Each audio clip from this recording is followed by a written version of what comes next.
Good afternoon. I would like to ask all honorable members and delegates to this important meeting to take their seats.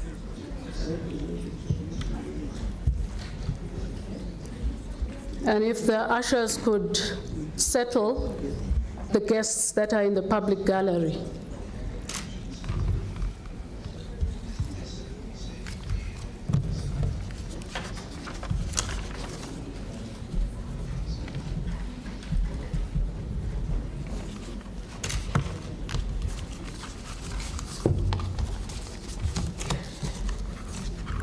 Honorable President, Chief Fortune Charumbira, and honorable members of the Pan-African Parliament Bureau, Honorable Refilwe Tsipane, Chairperson of the National Council of Provinces and Head of Delegation to the Pan-African Parliament, Deputy Speaker of the National Assembly, Dr. Annelie Lotriet, Deputy Chairperson of the National Council of Provinces, Honorable Pubalan Govender, Honorable House Chairpersons of the National Assembly and National Council of Provinces, respectively, Honorable Mariam Dao Gabala, Chairperson of the Gender, Family, Youth, and People with Disabilities Committee of the Pan-African Parliament, Honorable Members of Parliament of the Pan-African Parliament, Honorable Members of the Parliament of the Republic of South Africa, the Secretary of the Parliament of the Republic of South Africa, in absentia, and members of the South African Parliament Secretariat, distinguished ladies and gentlemen.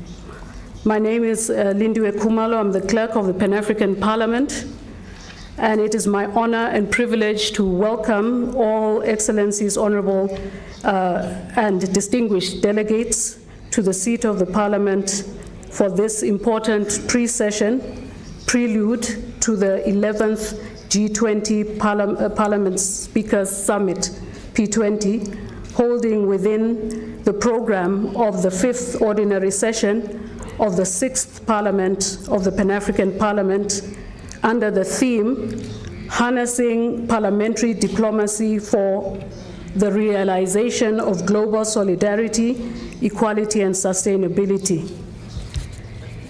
I'm privileged this afternoon to present the program of proceedings for this important meeting.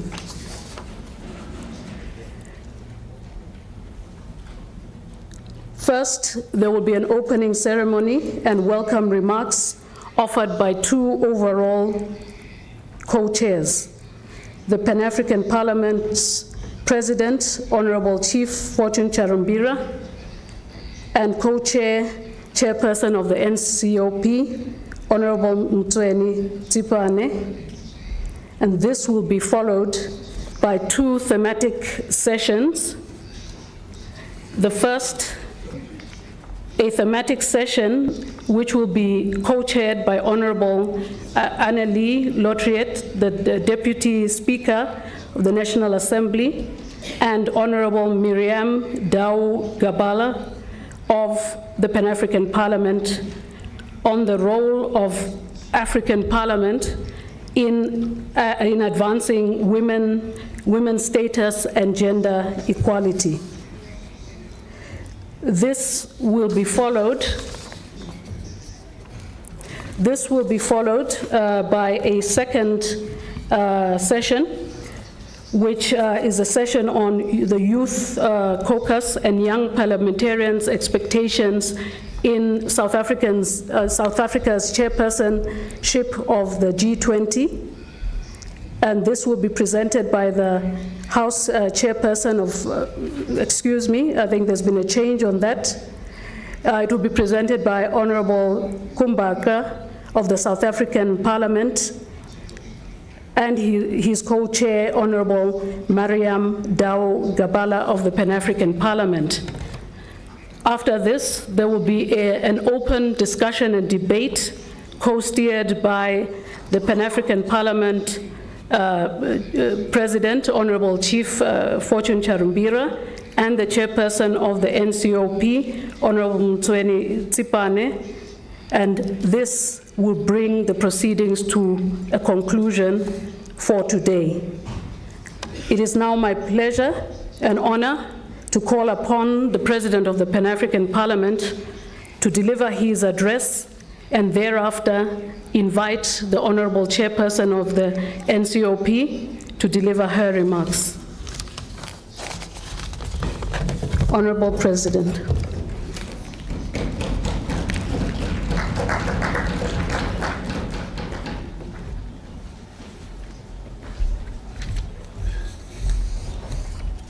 Thank you, Madam Clerk Lindwe Kumalo. May I receive and recognize a person who is already a member of this parliament, but more critically for today, the chairperson of the National Council of Provinces of the Republic of South Africa, Honorable Refilwe Mtsweni Tsipane. May I recognize the Deputy Speaker of the National Assembly of the Republic of South Africa, Dr. Anneli Lottrit, the Deputy Chairperson of the National Council of Provinces of the Republic of South Africa, Honorable Les Gavenda, House Chairperson of the National Assembly and the National Council of Provinces, respectively, members of the Pan-African Parliament, members of the bureaucracies of Pan-African Parliament, including the Chair of Gender Committee, Honorable Gabara, Chair of Women's Caucus, Chair of Youth Caucus, our clerk, distinguished invited guests, ladies and gentlemen, we are gathered this afternoon the instance of the South African Parliament in promoting the road, the critical path to the ultimate gathering of heads of state in November, I think 22 to 24, for the G20 summit. And before we gathered today, there have been many questions confronting PAP, such as this G20 thing is going to happen in November. Where is the voice of the people? It should not be just a summit gathering of the civil servants or the executive arm of government, because it's about important issues of developing not only Africa but the world over. So where is the citizens' voice? Where is the parliamentary voice? Fortunately, the South African Parliament, I think, heard the whispers, and those who are organizing the G20 heard some of these silent questions. And here we are now, also on the road together with everyone else to prepare and make an input into all the processes, messages, policies, outcomes of the G20. we embark from today until November. I believe there will be a number of activities. And one of the questions, apart from citizens' voice, parliament voice, one key question is, how are the women being involved? Are women being left out of this massive gathering of G20 in November? Where is the voice of the women? Okay, the parliamentarians, yes, now we are part of it. We as parliamentarians are now part of it. And there's something called P20 which will come later, Parliament 20, and the speakers of parliament. But where are the women? Are the women excluded? Again, through the Parliament of South Africa, we are here to make sure that the women voice is not forgotten. Women also make an input into this G20 gathering. Then the next question is the youth. What of the youth? We have heard from the youth, nothing about the youth without the youth themselves. So G20 definitely will be talking about youth issues. And yet the youth have not made any input. And this is one of the processes beginning this afternoon to ensure that the youth make their input.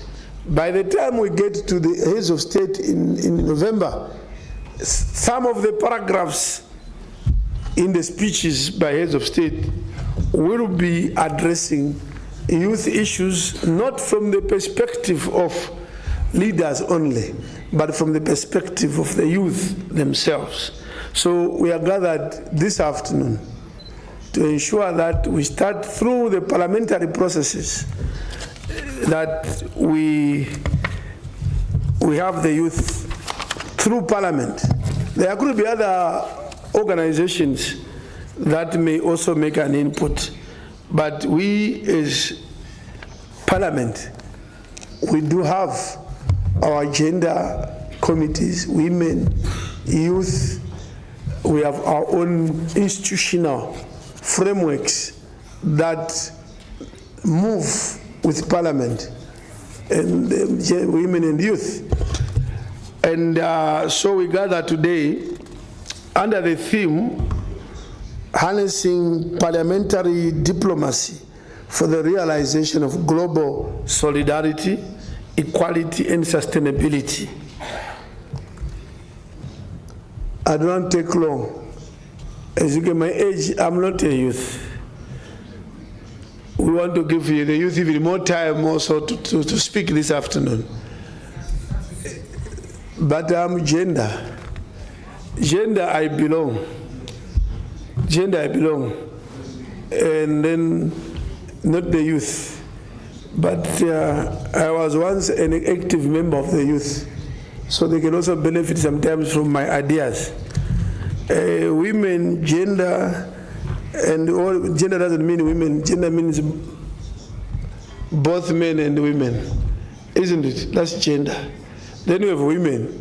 But when we say gender, we are including people like me.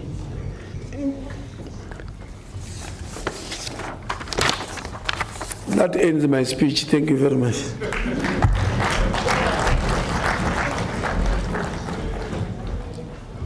Oh, sorry. I should have performed something else. Sorry. I thought the clerk would do it. Let me properly do it. In terms of protocol. May I invite, or maybe I should say we are co-chairing. I had forgotten because I'm in my parliament. I had forgotten that, no, for this afternoon, there are two giants. One of the giants, and we are co-chairing this afternoon session. There are two chairs. And let me invite the other giant. I did salute the chairperson of the National Council of Provinces of the Republic of South Africa, Right Honorable Refilwe Mtsweni Tsipane. She is, in my country we say upper house, the second house after the national, here is called National Assembly. In South Africa there are two chambers, National Assembly, and then in other countries we call it the Senate, President of the Senate.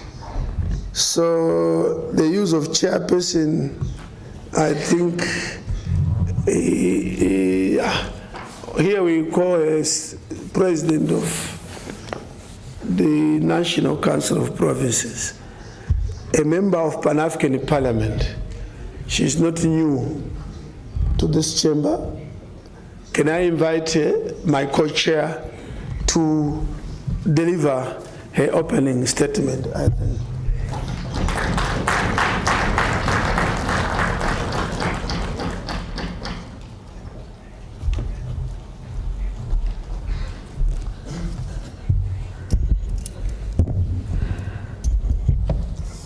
Program Director, His Excellency, the President of Pan-African Parliament, Honorable Sharon Bira, the first and the second and the third Vice President of PAP, our Honorable Deputy Speaker of the National Assembly of South Africa, Dr. Lotriet, our Deputy Chairperson of the National Council of Provinces, Honorable Governor, our House Chairperson for Committees, Honorable Frolic, our House Chairperson International Relations, Honorable Majosi, honorable members who are accompanying all of us. Of course, we do have our Chief Whip, Honorable Nduli, who's also the member of Pan-African Parliament.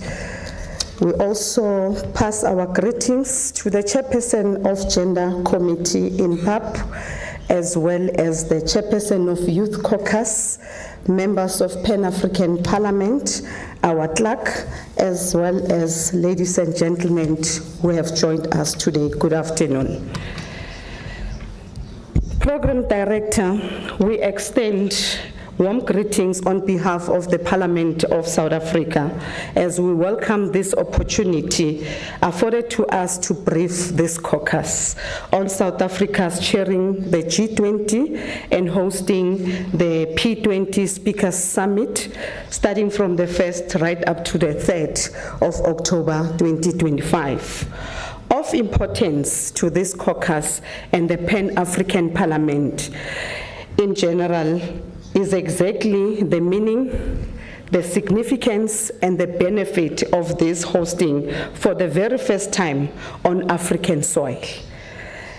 As expected and anticipated, this has been a subject of much opinion and debate, as you have alluded to earlier on, Your Excellency, President. It's not just happening here, but also domestically and, of course, around certain quarters on the continent. It is thus the intention of our Parliament to provide the high-level debriefing of this caucus on matters related to the role of the African parliaments in advancing both youth and women status and gender equality. It is our considered view that a unique opportunity is provided to co-host the the P20 Speakers Forum as a united front, pursuing the African-centered women and youth agenda for total emancipation. To this extent, it presents an opportunity for us to reassert a paradigm shift that advances the women empowerment across Africa.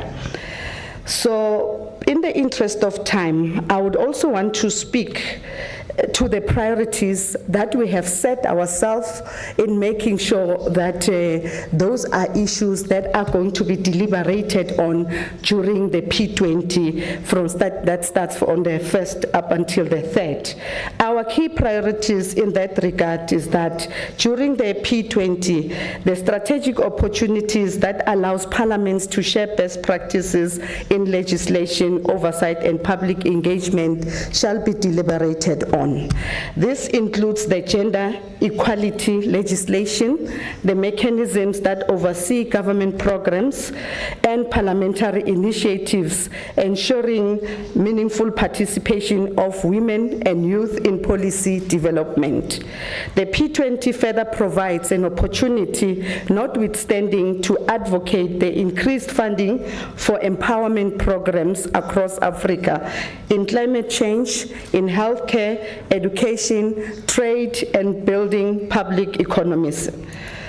Climate change and gender integration in particular as an opportunity to address disproportionate impacts of climate change on women and girls and promotes full participation in solution building. Thus intends to elevate the women's voices and the youth voices simultaneously, and the visibility in global governance to secure resources for continental development in establishing policies and enacting laws that benefit women across the continent. In accordance, we must also contend with the fact of systemic barriers that limit full women participation in society. We shall therefore be working together as parliamentarians to continue to call for effective interventions that are aimed at empowering women and also empowering our youth in general to further participate in political sphere, not negating the fact that we also have our male counterparts, as the President has eloquently covered them in the gender equality struggle. So in the main, our focus is about women, women, and women, and youth, and youth, and youth, because in the main, those were the main cohort of our society that was disadvantaged from all forms and from all walks of life. And therefore, emphasis to us would be around that, advocating and championing the interests of our women as well as our youth. Therefore, the case of Rwanda with the highest levels of women representativity in parliament on the continent is quite indicative that it is possible, as women legislators and those of our colleagues in the cabinet, we should be championing and pushing across African continent for 60% or 70% representative for women and of course for youth.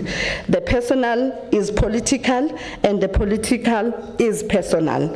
Having said that, colleagues, we want once again to take this opportunity and thank you for affording us an opportunity to come and address this August House.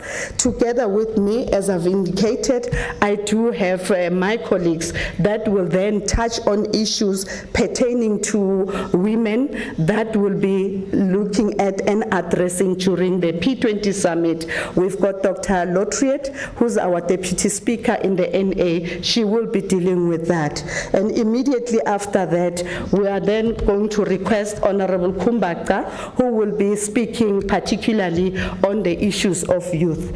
When we say youth, Honorable President, in our parliament, we mean youth in real terms, because the composition, and I'm speaking out of 10, I may not be accurate, the composition of our youth representative in parliament, it's more than 30% combined, and therefore we do have the voice of youth in our parliament, and they can speak on their issues. Having said that, we want to take this opportunity once again and thank you for affording us this opportunity. Thank you.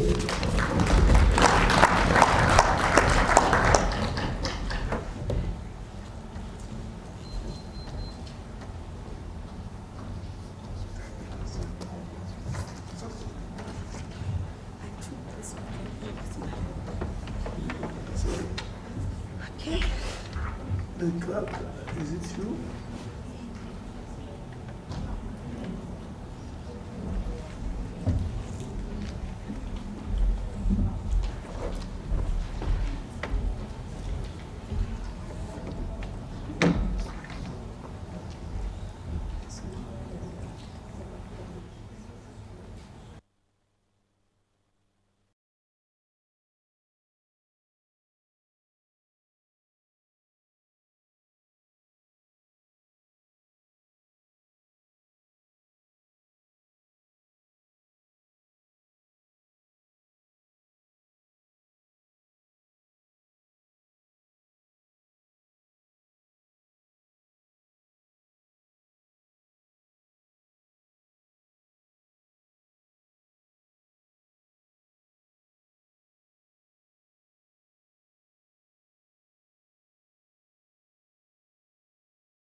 Honorable President, it's now my honor to invite Honorable Laureate to take the floor and deliver her presentation on the theme, the role of African Parliament in advancing women's status and gender equality. Thank you.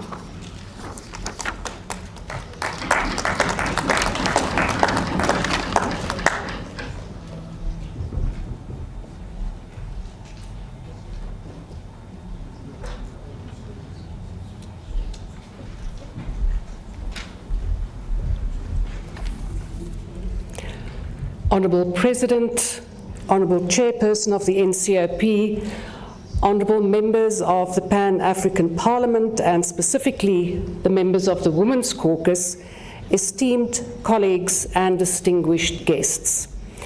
It is both an honour and a profound responsibility to address this august body at such a pivotal moment in our continental history.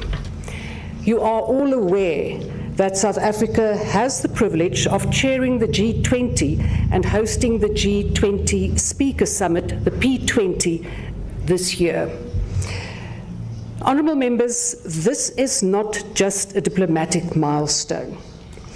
It is an historic opportunity to advance the cause of African women and to put gender equality and women's empowerment firmly on the global agenda. This is Africa's moment, and we, as African parliamentarians, must seize it.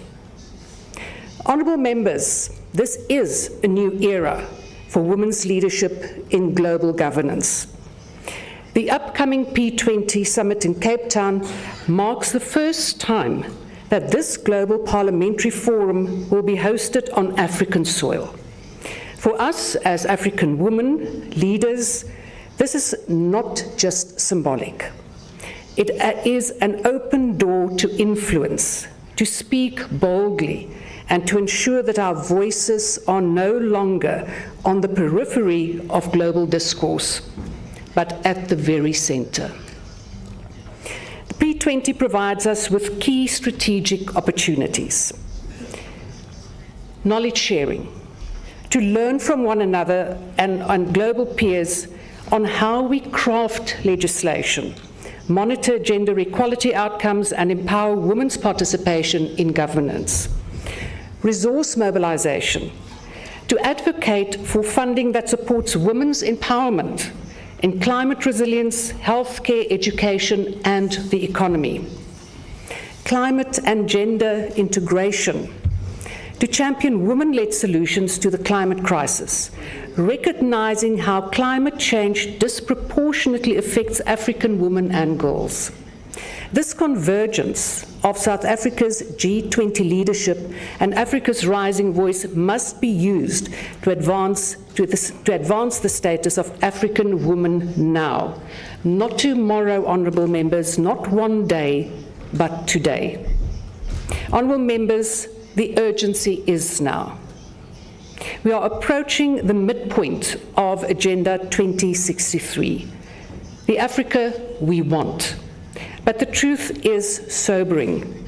Despite strong policy frameworks, African women continue to be held back by systemic and structural barriers. Women hold only 26% of parliamentary seats in lower houses on the continent, and child marriage persists. Gender-based violence remains endemic. Discriminatory legal systems continue to dominate, especially for rural women under customary and religious laws. The Maputo Protocol, the Beijing Platform, and now the African Union Convention on Ending Violence Against Women and Girls provide us with powerful instruments, but we must move from ratification to implementation. The rights of women and girls cannot exist on paper alone. They must be seen in practice, in courtrooms, in clinics, in classrooms, and in every village across Africa. I would like to point out a few strategic actions for parliaments where we turn commitment into change. Firstly, legislative reform. We need to pass comprehensive gender-responsive laws, laws that eliminate workplace discrimination, that protect pregnant workers, and that penalize sexual harassment. We must repeal laws that prohibit women from working in certain sectors or at night. We must urgently ratify the AU Convention in every national parliament and ensure that it leads to survivor-centered support systems, prevention programs, and crisis protocols. Secondly, economic empowerment. Let us legislate for equal land ownership and inheritance rights, gender quotas on corporate boards, preferential procurement for women-owned enterprises, social protection systems that acknowledge the unpaid care work women do. Thirdly, reproductive health and rights. Parliaments must guarantee universal access to maternal health care and contraception, comprehensive sexuality education, adolescent-friendly health services, legal frameworks to end child marriage and support reproductive autonomy. Fourthly, oversight and representation. Our gender committees and women's caucuses must be resourced, institutionalized, and supported by skilled staff.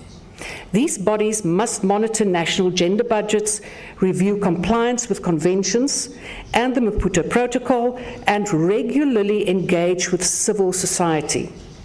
We need strong data systems to track gender outcomes, disaggregated by sex, age, disability, and region to guide targeted interventions. And lastly, honourable members, strengthening regional and international cooperation. We must align with the African Union and its protocols. We must use this Pan-African Parliament and our regional parliamentary assemblies to exchange experiences, learn from one another, and harmonise our legislative responses to gender inequality. These platforms offer peer learning opportunities to overcome implementation bottlenecks and institutional gaps. In conclusion, honourable members, the time for action is now. We stand at a defining moment in Africa's journey towards gender equality. The frameworks are there, the statistics are known, the needs are urgent. What remains is action, deliberate, determined, and driven by political will. Let us remind ourselves, gender equality is not a women's issue. It's a societal imperative. It is a cornerstone of sustainable development, peace, and prosperity. Let the work we do in the Pan-African Parliament reach every province, every district, every village of our continent. Let our voices shape the outcome document of the P20 Summit. Let our leadership inspire policy, funding, and global solidarity for African women and girls. Let us lead the change, because when African women rise, Africa rises. I thank you.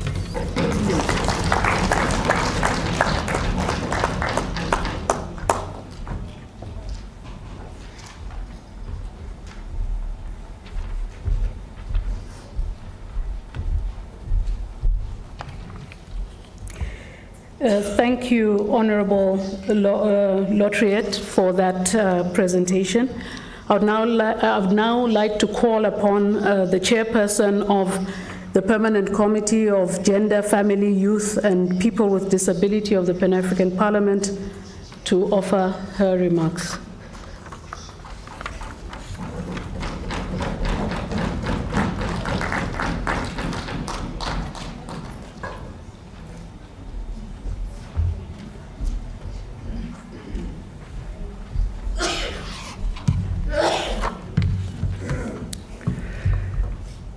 Merci, Madame la Secrétaire. Thank you, Madam PAP Clerk, Honorable President of PAP, Honorable Heads of Delegations from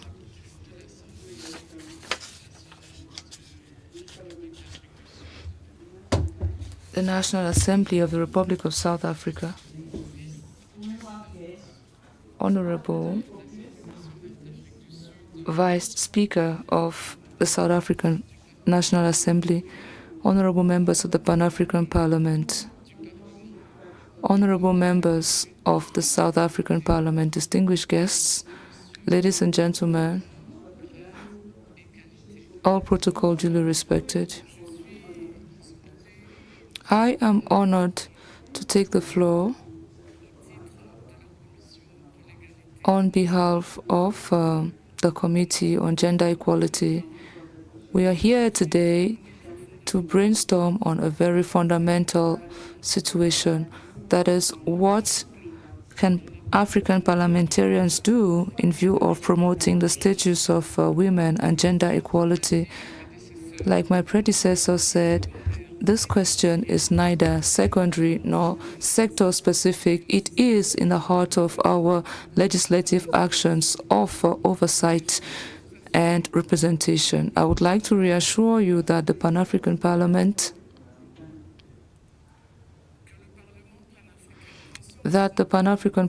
fully conscious of its role through the Committee on Equality, Gender Equity, Family, Youth, and People living with disabilities, is fully committed in this drive and has engaged in the formulation of a model law on equality and gender equality and equity. This law is going to be reviewed in first reading tomorrow and in the Pan-African Parliament in Chamber on Tuesday.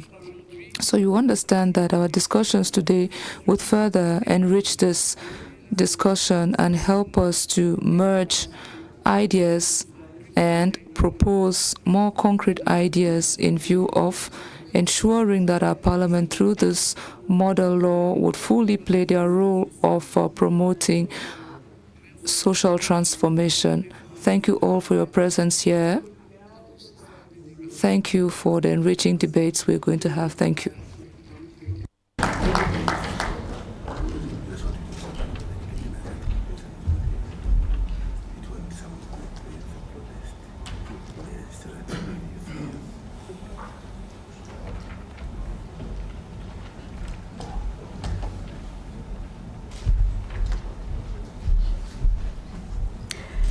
Thank you, Honorable Chairperson of the Gender and Youth Committee, for those remarks.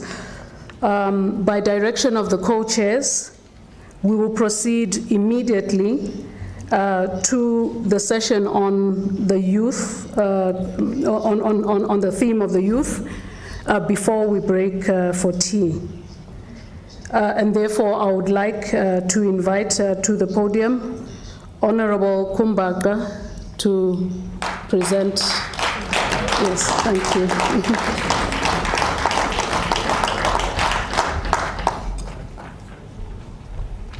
And I was talking to the, switch off those, switch off.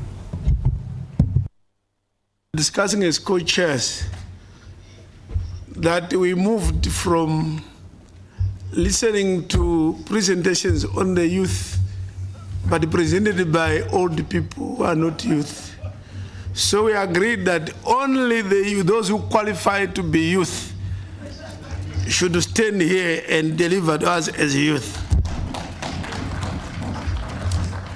There is a temptation by those who are over 40 years sometimes to speak on behalf of the youth. Thank you. Let's proceed.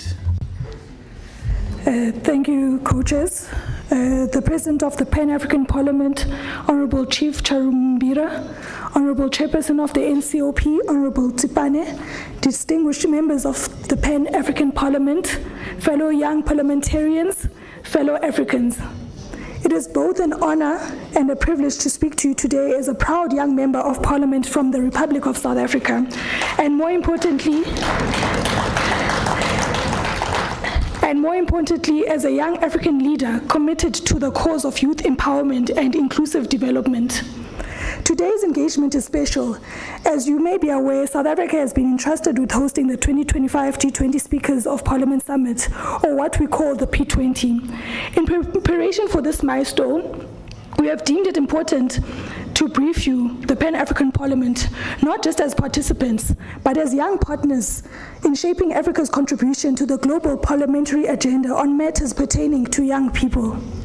The fact that there are young parliamentarians from across our continent here today, representing the voices and aspirations of African youth, speaks for volumes about the progress we are making as a continent when it comes to our joint commitment to ensure that young people reach their true potential. This engagement aims to highlight the potential benefits of the P20 platform for African youth, explore the intersections of young issues with global parliamentary processes, and identify opportunities for African youth within continental and global development agendas. We are extremely happy because amongst those gracing these auspicious occasions are young people from different parliaments. And we must remember that young people are the young people of Africa, our continent's greatest resource. Honorable members, Africa is the youngest continent in the world. Over 60% of our population is under the age of 25. That statistic alone should give us pause, not because it presents a challenge, but because it presents a powerful opportunity. By 2050, Africa will have the largest working age population globally. In a world where many economies are grappling with aging populations, Africa holds a unique advantage, a demographic dividend that could fuel innovation, economic growth, and a social transformation. But this dividend is not automatic.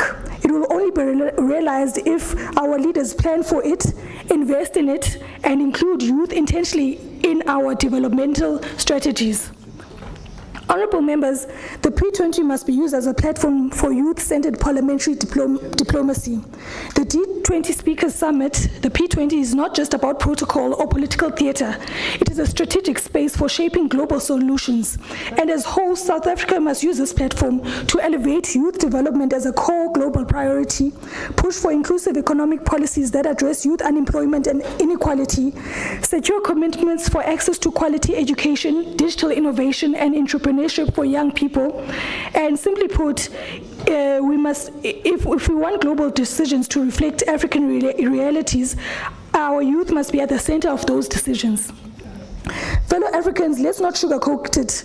Across Africa, young people are facing deep structural challenges.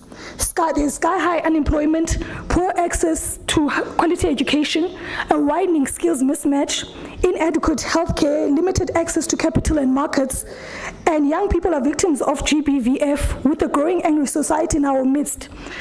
And there's a lack of strengthening of the anti-discrimination legislation on the LGBTQI plus young people.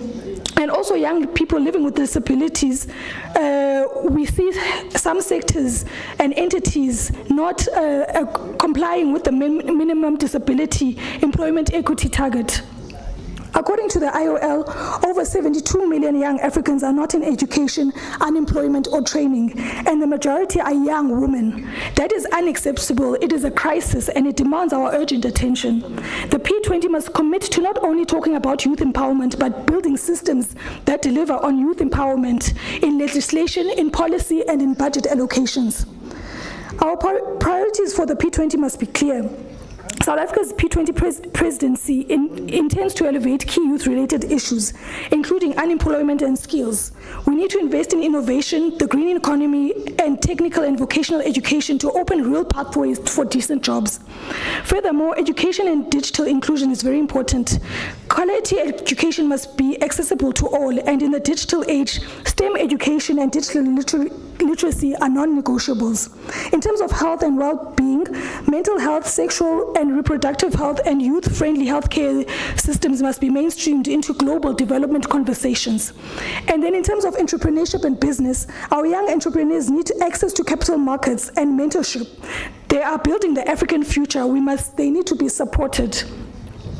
In terms of aligning with the Agenda 2063 and Sustainable Development Goals, our work is already guided by powerful frameworks. Agenda 2063 speaks of a united, prosperous African driven by people, especially its youth. And the Sustainable Development Goals remind us that education, decent work, health, and reduced inequality are not optional, they are essential. Africa 2063, furthermore, envisions a prosperous Africa, and on Aspiration 6, it specifically promotes youth empowerment and full participation in society, the eradication of youth unemployment, access to education and skills and technology, and youth-driven innovation and entrepreneurship. But frameworks alone are not enough. The P20 is our opportunity to translate those frameworks into global parliamentary action. Honorable members, Africa must no longer be a site of extraction, but a hub of production, innovation, and opportunity. We urge the G20 under South Africa's leadership to champion reindustrialization strategies aligned with Agenda 2063. This includes investment in manufacturing, the green economy, and youth-driven industries that will create millions of dignified jobs. We do not want aid, we want partnership and African ownership of development. Let us not forget the transformative potential of the African Continental Free Trade Area. It offers unprecedented opportunities for youth-led businesses, digital age, innovation, and cross-border enterprise. But again, young people must be included in trade policy making if this promise is to be fulfilled. In conclusion, honorable members, the time to act is now. Africa is young, is rising, and Africa is young. We have a responsibility to ensure that the outcomes of our P20 engagements are not just felt in international halls of power, but in every village, in every township, and every corner of our continent.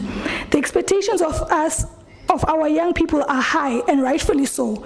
If we fail to act, we risk failing a generation. But if we rise to the occasion, if we lead boldly, plan inclusively, and collaborate across borders, we can change the future of the continent for the better. Let us use this opportunity not just to talk, but to act. Let this be the beginning of closer partnership, concrete outcomes, and a united youth voice on the global stage. I thank you.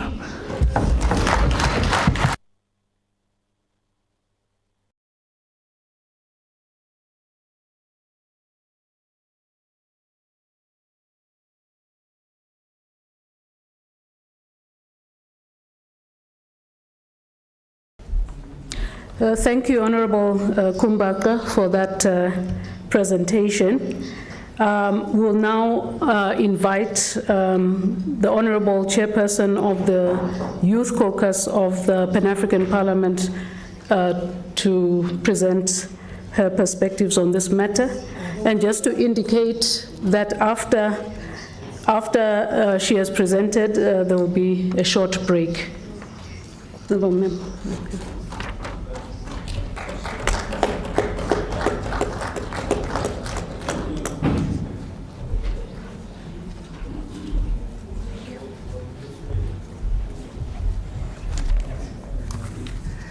تحية طيبة للجميع.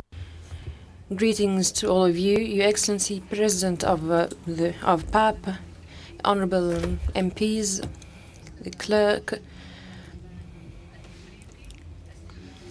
ladies and gentlemen, representatives of the South African Parliament, ladies and gentlemen, my colleagues, members of the Pan-African Parliament. At the outset, I would like to express my thanks and appreciation for the representative of the Parliament of South Africa for this wonderful briefing, for this very detailed explanation, for this summit that will be held, or that South Africa will organize in the outset, we would like to really highly appreciate the hosting of South African Parliament of the 11th session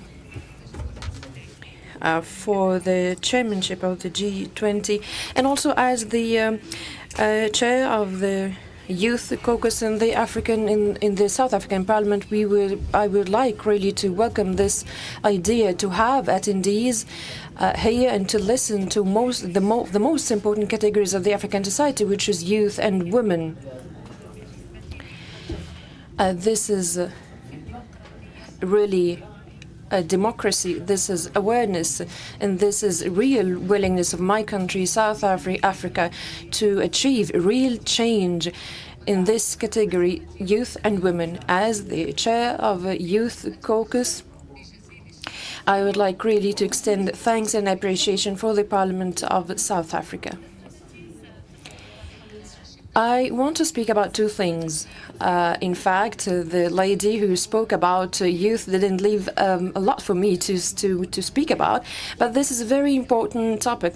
It's, in fact, it is related to youth, which representing or has a very good representation here. Since youth is the only category that no one here in the African continent can take any decision without listening to them, then listening to youth is very important. Engaging them in dialogue is very important. It is part of finding solution to the problems that are facing our youth. So I will speak about two things. As I said, I will speak about the challenges for youth in the African Parliament. In fact, youth are facing many problems, and they are really in the dire need of solutions to these problems. And then I will speak about I will give you some recommendations.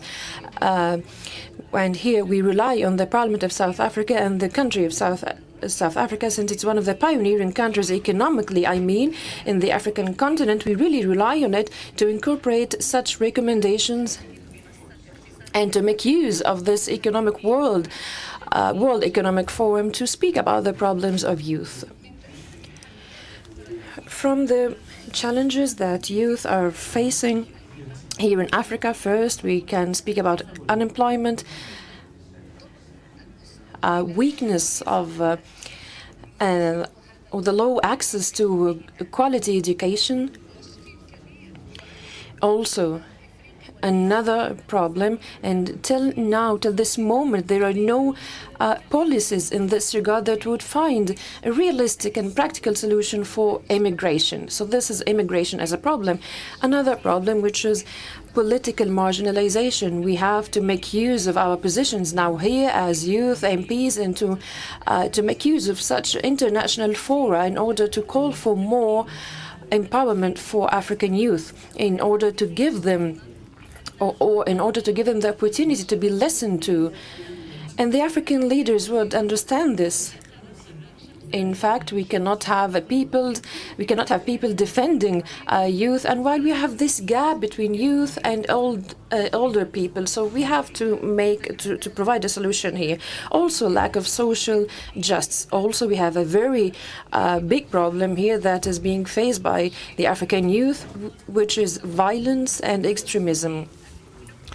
And here I would like to comment on a sentence or a phrase mentioned by the lady who spoke about youth. She, in fact, spoke about youth, the disabled youth.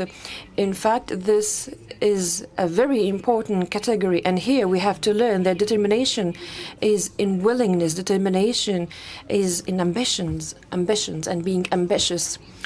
The second part of my intervention is some recommendations that I would like here to hand over to the representative of the South African Parliament. I would like to find this as a point of discussion in October during this summit. First, to develop a tangible plan in order to support employment and vocational training for youth.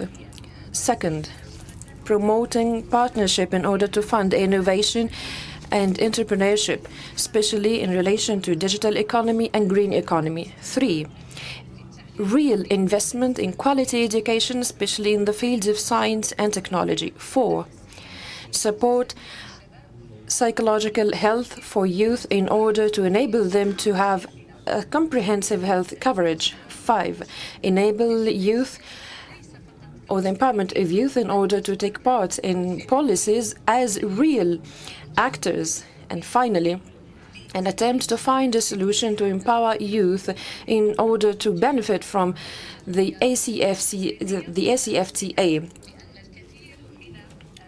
Because, in fact, a lot of African youth rely on this, on the African Free Trade Area in this regard, in order to find a prosperous future. And as I mentioned previously, youth need more. They need more in order to defend them. Thank you so much for listening. I would like to express again my thanks and appreciation for the Parliament of South Africa for listening to those two important categories that without which the African continent would never move forward, would never achieve development. We have to listen to youth, we have to listen to women. The African continent is a great continent with its youth. It needs to embrace more its youth, to listen more to its youth. And today, we really rely on the summit of the African parliaments, this huge summit that will take place in South Africa. We really rely on it in order to have the African youth voice listened, not as victims, not as youth who are suffering, but as youth who have innovation, who are creative, able to change. Long live Africa, strong with its youth, with its women. Thank you so much.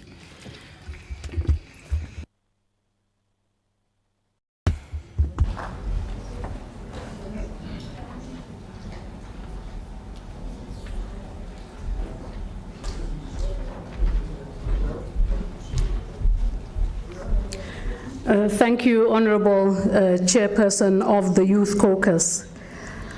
At this point in the program, we will take a short break to take a family photo or a series of family photos. We would have taken them outside in the lawn, outside this chamber. However, I'm informed that it is now raining outside, and therefore we'll take a few minutes to just arrange the podium for purposes of the photographs, whereafter we will proceed to tea, which will be served in the foyer. So I'll now invite the head of Pan-African Parliament Media and Communications to come forward and let us know how we'll proceed, and for the Sergeant at Arms and the protocol to just arrange the stage for the photo.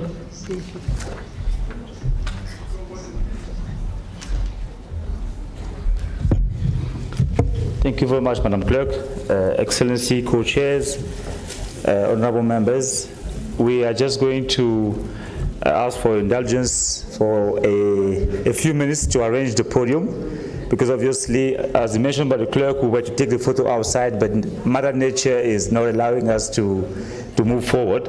So we are going to move the podium, and first, of course, after the co-chairs take the picture, then the co-chairs will be joined by the deputy speakers and vice president who are here, before we invite all members of parliament to come and join us. So in doing so, Kennedy, please can you assist in moving things out?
20 years ago, in March 2004, the Pan-African Parliament was established as a legislative body of the African Union with a vision of fostering unity, peace, and prosperity across the continent.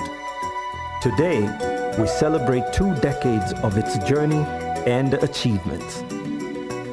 The establishment of the Pan-African Parliament amongst the African Union organs signaled a historical milestone and perhaps the most important development in the strengthening of the African Union institutional architecture. It laid solid grounds for the democratic governance and oversight within the African Union system and provided a formal platform for the peoples of Africa to get involved in discussions and decision-making on issues affecting the continent. The genesis of the Pan-African Parliament can be legally traced back from 1991 with the adoption of the treaty establishing the African Economic Community, adopted on the 3rd of June.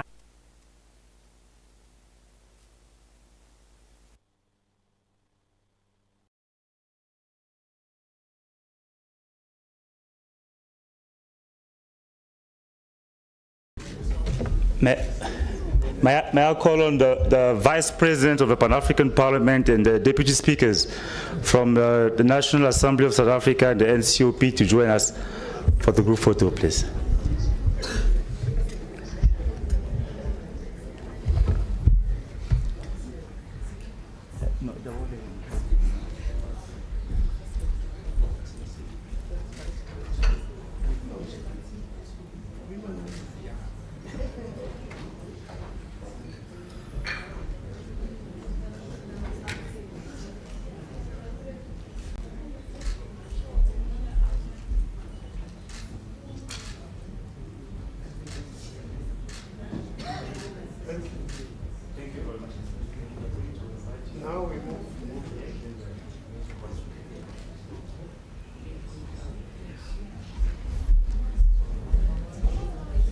So at this juncture, I would like to invite all the honorable members who are in the room to join the co-chairs and deputy speakers and vice president for the group photo. Who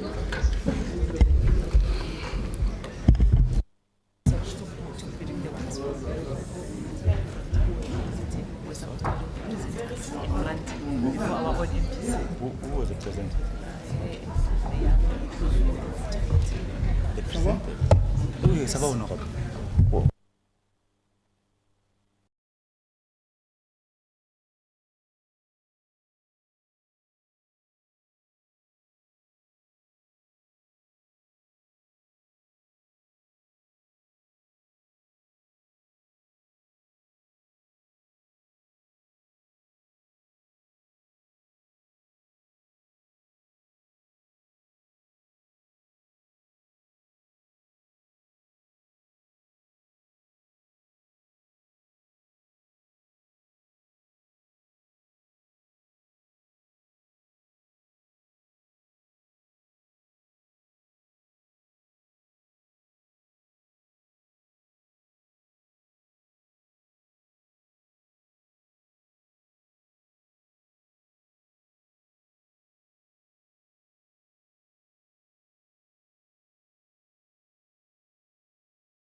They are not there.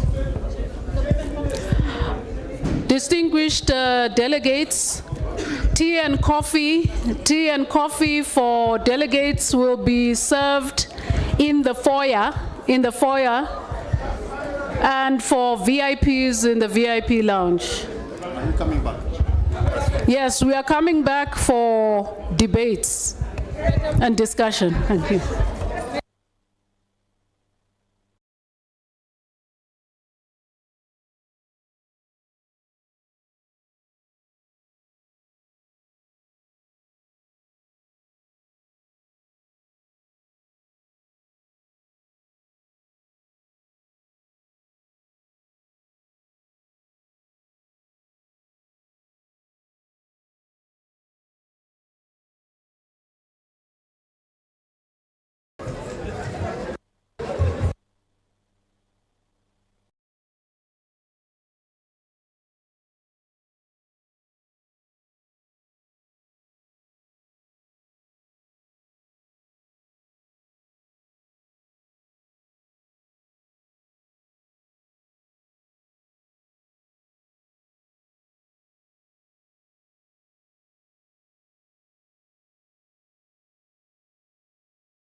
Could you please ask Congress Central to come down and fix the podium?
Years ago, in March 2004, the Pan-African Parliament was established as a legislative body of the African Union with a vision of fostering unity, peace, and prosperity across the continent. Today, we celebrate 2 decades of its journey and achievements. The establishment of the Pan-African Parliament amongst the African Union organs signaled a historical milestone and perhaps the most important development in the strengthening of the African Union institutional architecture. It laid solid grounds for the democratic governance and oversight within the African Union system and provided a formal platform for the peoples of Africa to get involved in discussions and decision-making on issues affecting the continent. The genesis of the Pan-African Parliament can be legally traced back from 1991 with the adoption of the treaty establishing the African Economic Community, adopted on the 3rd of June 1991 in Abuja, also known as the Abuja Treaty. This treaty defined the pillars and grounds of realizing economic development and integration in Africa and called for the creation of a continental parliament amongst a set of organs as tools for the realization of African integration and economic development. This call was re-emphasized in the Sirt Declaration of 1999, which called for the accelerated implementation of the provisions of the Abuja Treaty. At the time of the transformation of the Organization of African Unity into the African Union, the Constitutive Act of the African Union, in keeping with the vision of the signatories to the Abuja Treaty and the Sirt Declaration, set out the AU institutional architecture, which included the PAP. The Pan-African Parliament celebrated its 10 years of existence in March 2014, a year which coincided with the adoption on 27th June 2014 in Malabo, Equatorial Guinea, of the Protocol to the Constitutive Act of the African Union relating to the Pan-African Parliament, PAP Malabo Protocol, which once enforced will transform the PAP into a quasi-legislative body of the AU. While the PAP Malabo Protocol requires 28 ratifications for its entry into force, it has to date been ratified by 15 AU member states with 21 signatures. For the time being, the PAP continues to operate under the Sirt Protocol, which defines its mandate. 6 parliaments have been inaugurated since 2004. So we cannot revolutionize the situation of Africa if we don't take the women seriously and don't change the work of women into a better, with technology, applying technology and science.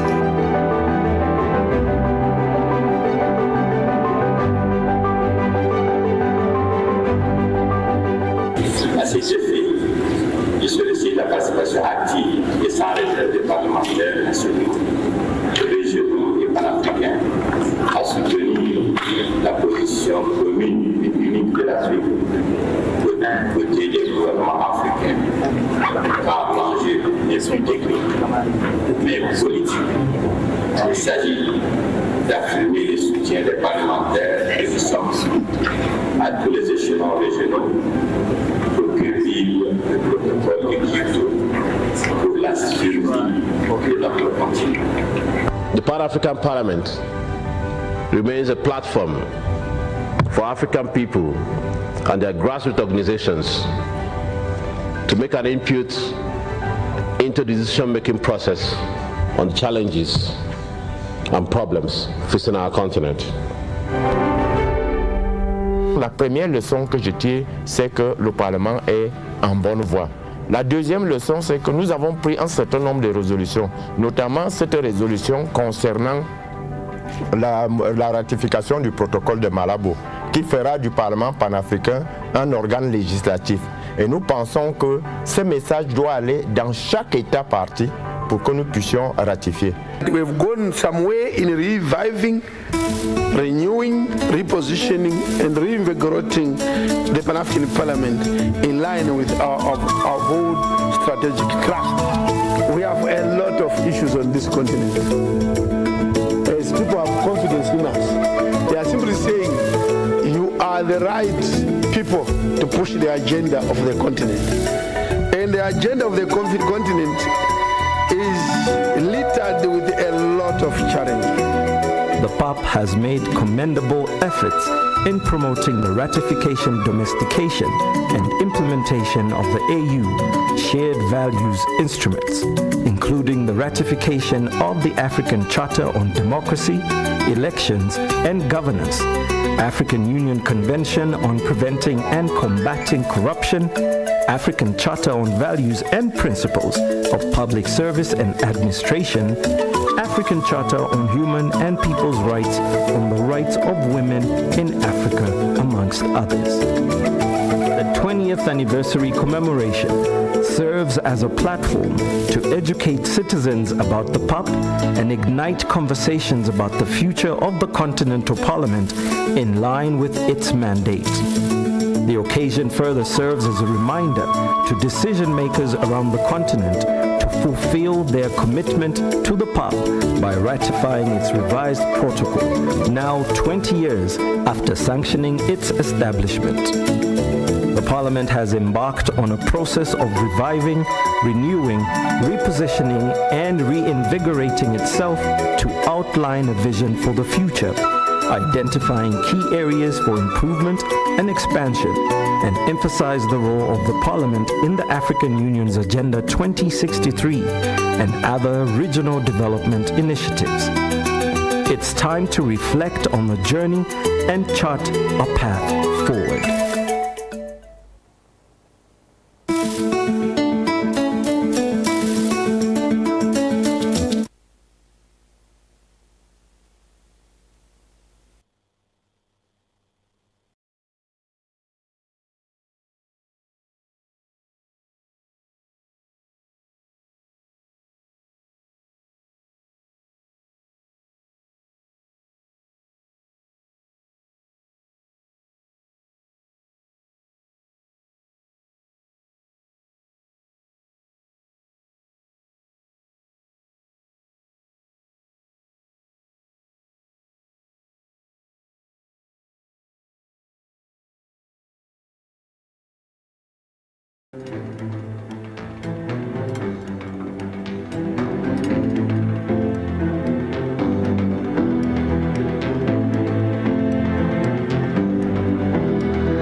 20 years ago, in March 2004, the Pan-African Parliament was established as a legislative body of the African Union with a vision of fostering unity, peace, and prosperity across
Treaty and the Sirte Declaration set out the AU institutional architecture, which included the PAP.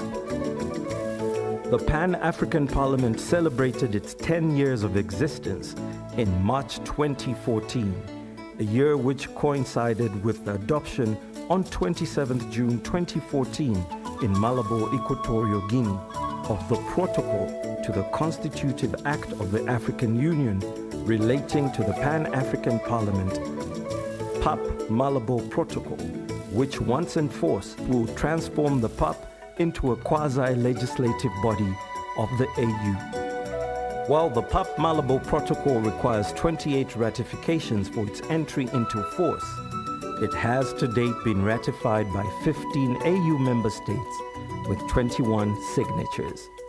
For the time being, the PAP continues to operate under the Sirte Protocol, which defines its mandate.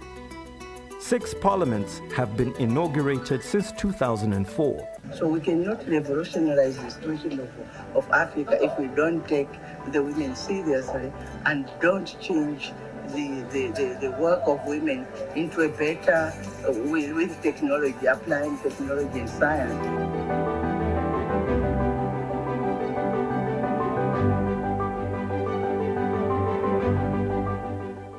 À cet effet, je sollicite la participation active et sans réserve des parlementaires nationaux, régionaux et panafricains à soutenir la position commune et unique de l'Afrique côté des gouvernements africains, car l'enjeu n'est plus technique, mais politique.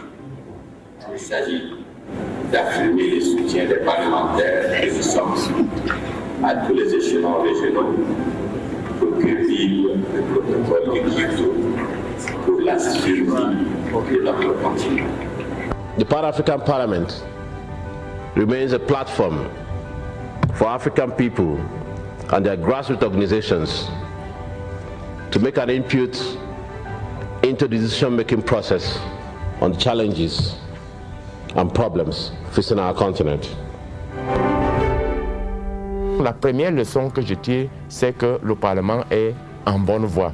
La deuxième leçon, c'est que nous avons pris un certain nombre de résolutions, notamment cette résolution concernant la ratification du protocole de Malabo, qui fera du Parlement panafricain un organe législatif. Et nous pensons que ce message doit aller dans chaque État partie pour que nous puissions ratifier.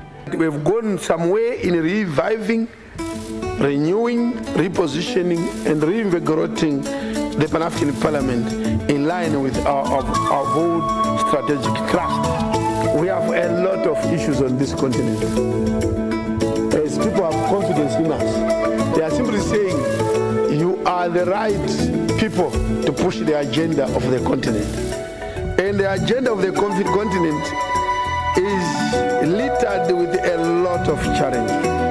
The PAP has made commendable efforts in promoting the ratification, domestication, and implementation of the AU Shared Values Instruments, including the ratification of the African Charter on Democracy, Elections, and Governance, African Union Convention on Preventing and Combating Corruption, African Charter on Values and Principles of Public Service and Administration, African Charter on Human and People's Rights on the Rights of Women in Africa, amongst others. The 20th anniversary commemoration serves as a platform to educate citizens about the PAP and ignite conversations about the future of the Continental Parliament in line with its mandate.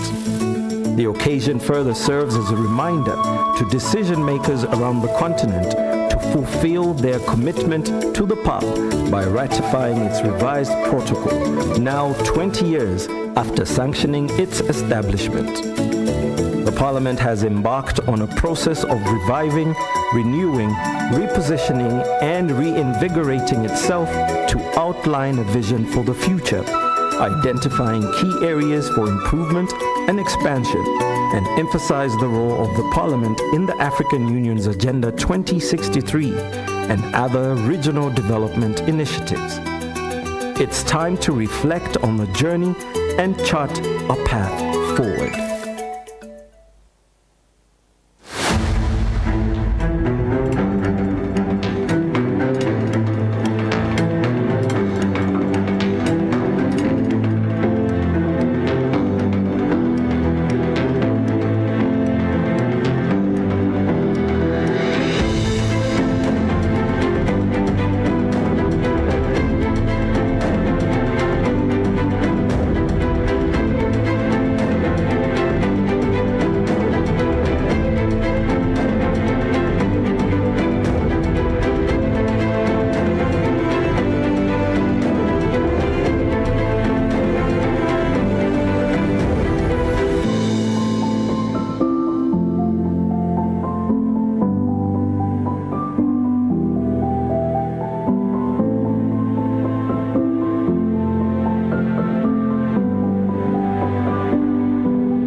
Years ago, in March 2004, the Pan-African Parliament was established as a legislative body of the African Union with a vision of fostering unity, peace, and prosperity across the continent. Today, we celebrate 2 decades of its journey and achievements. The establishment of the Pan-African Parliament amongst the African Union organs signaled a historical milestone and perhaps the most important development in the strengthening of the African Union institutional architecture. It laid solid grounds for the democratic governance and oversight within the African Union system and provided a formal platform for the peoples of Africa to get involved in discussions and decision-making on issues affecting the continent. The genesis of the Pan-African Parliament can be legally traced back from 1991 with the adoption of the treaty establishing the African Economic Community, adopted on the 3rd of June 1991 in Abuja, also known as the Abuja Treaty. This treaty defined the pillars and grounds of realizing economic development and integration in Africa, and called for the creation of a continental parliament amongst a set of organs as tools for the realization of African integration and economic development. This call was re-emphasized in the Sirte Declaration of 1999, which called for the accelerated implementation of the provisions of the Abuja Treaty. At the time of the transformation of the Organization of African Unity into the African Union, the Constitutive Act of the African Union, in keeping with the vision of the signatories to the Abuja Treaty and the Sirte Declaration, set out the AU institutional architecture, which included the PAP. The Pan-African Parliament celebrated its 10 years of existence in March 2014, a year which coincided with the adoption on 27th June 2014 in Malabo, Equatorial Guinea, of the Protocol to the Constitutive Act of the African Union relating to the Pan-African Parliament, PAP Malabo Protocol, which once enforced will transform the PAP into a quasi-legislative body of the AU. While the PAP Malabo Protocol requires 28 ratifications for its entry into force, it has to date been ratified by 15 AU member states with 21 signatures. For the time being, the PAP continues to operate under the Sirte Protocol, which defines its mandate. 6 parliaments have been inaugurated since 2004. So we cannot revolutionize the situation of Africa if we don't take the women seriously and don't change the work of women into a better, with technology, applying technology and science. Honorable members and distinguished delegates, I would like us all to take our seats. The program is about to commence, and the co-chairs will join us shortly. If the ushers can help invite members back into the chamber, I'd appreciate that. Thanks.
May I call the room to order, please?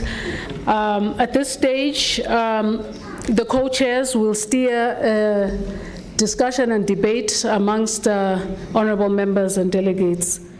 I wish to hand over to the co-chairs for this purpose. I'll give you opportunity to the co-chair, my co-chair, to lead in the discussions. Thank you.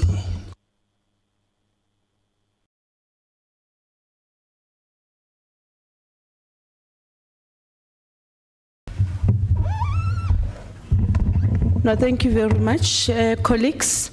It is your turn to engage on the discussions. We've had about 4 presentations that were made, and at this point in time, we want to open to the plenary to give your insight based on what was presented before you. I see the hand of Honorable Victoria.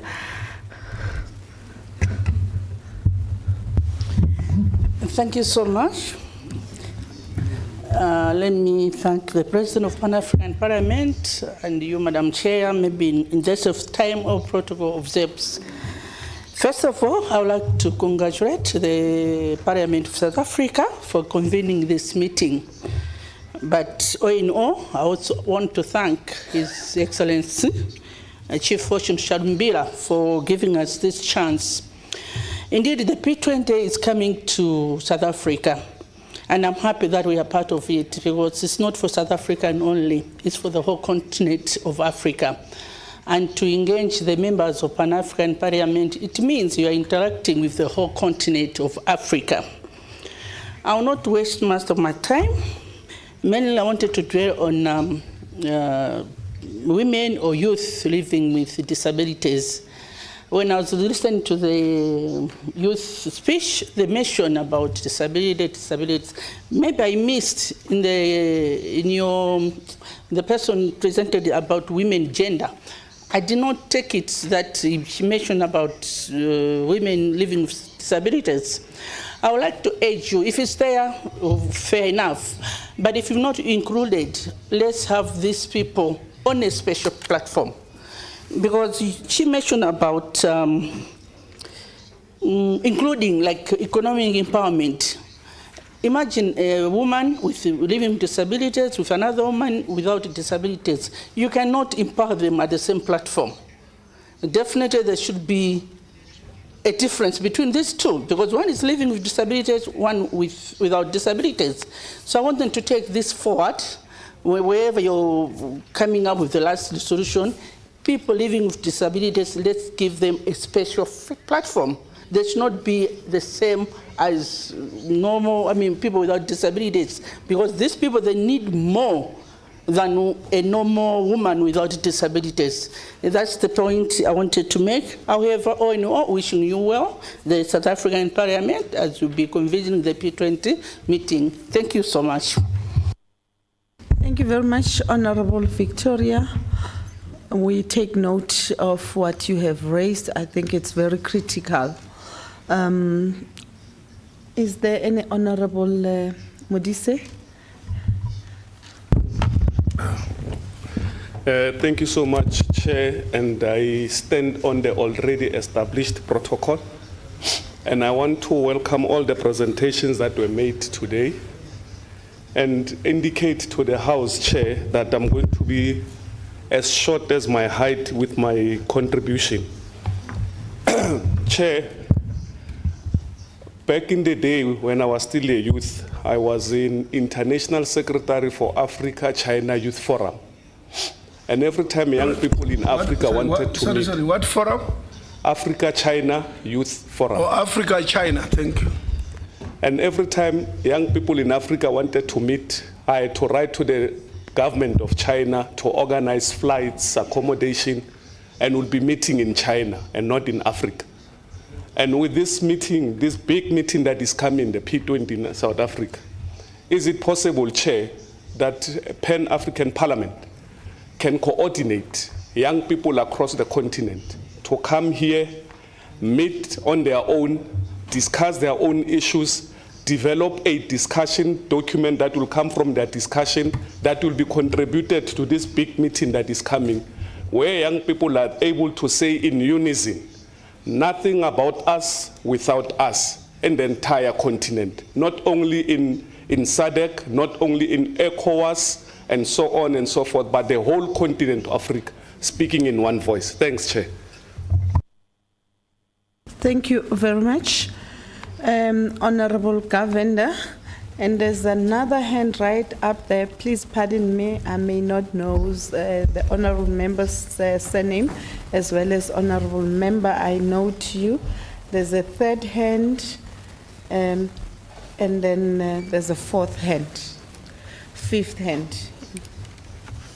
Thank you very much, Honorable Co-Chair, my chairperson in the NCOP, and greetings to all honorable members that are gathered here.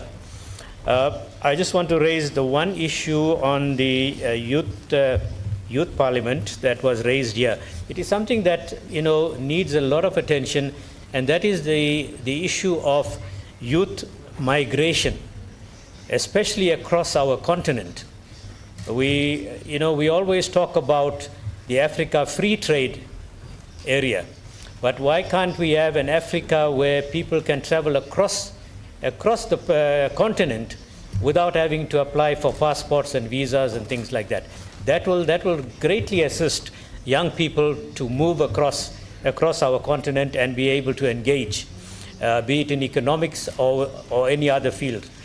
That is the one issue. The second one is with regard to artificial intelligence and science and technology. I think that is something that we need to pay more attention to when it comes to our youth, and create opportunities for them to engage in AI, especially now that we are in the fourth industrial revolution.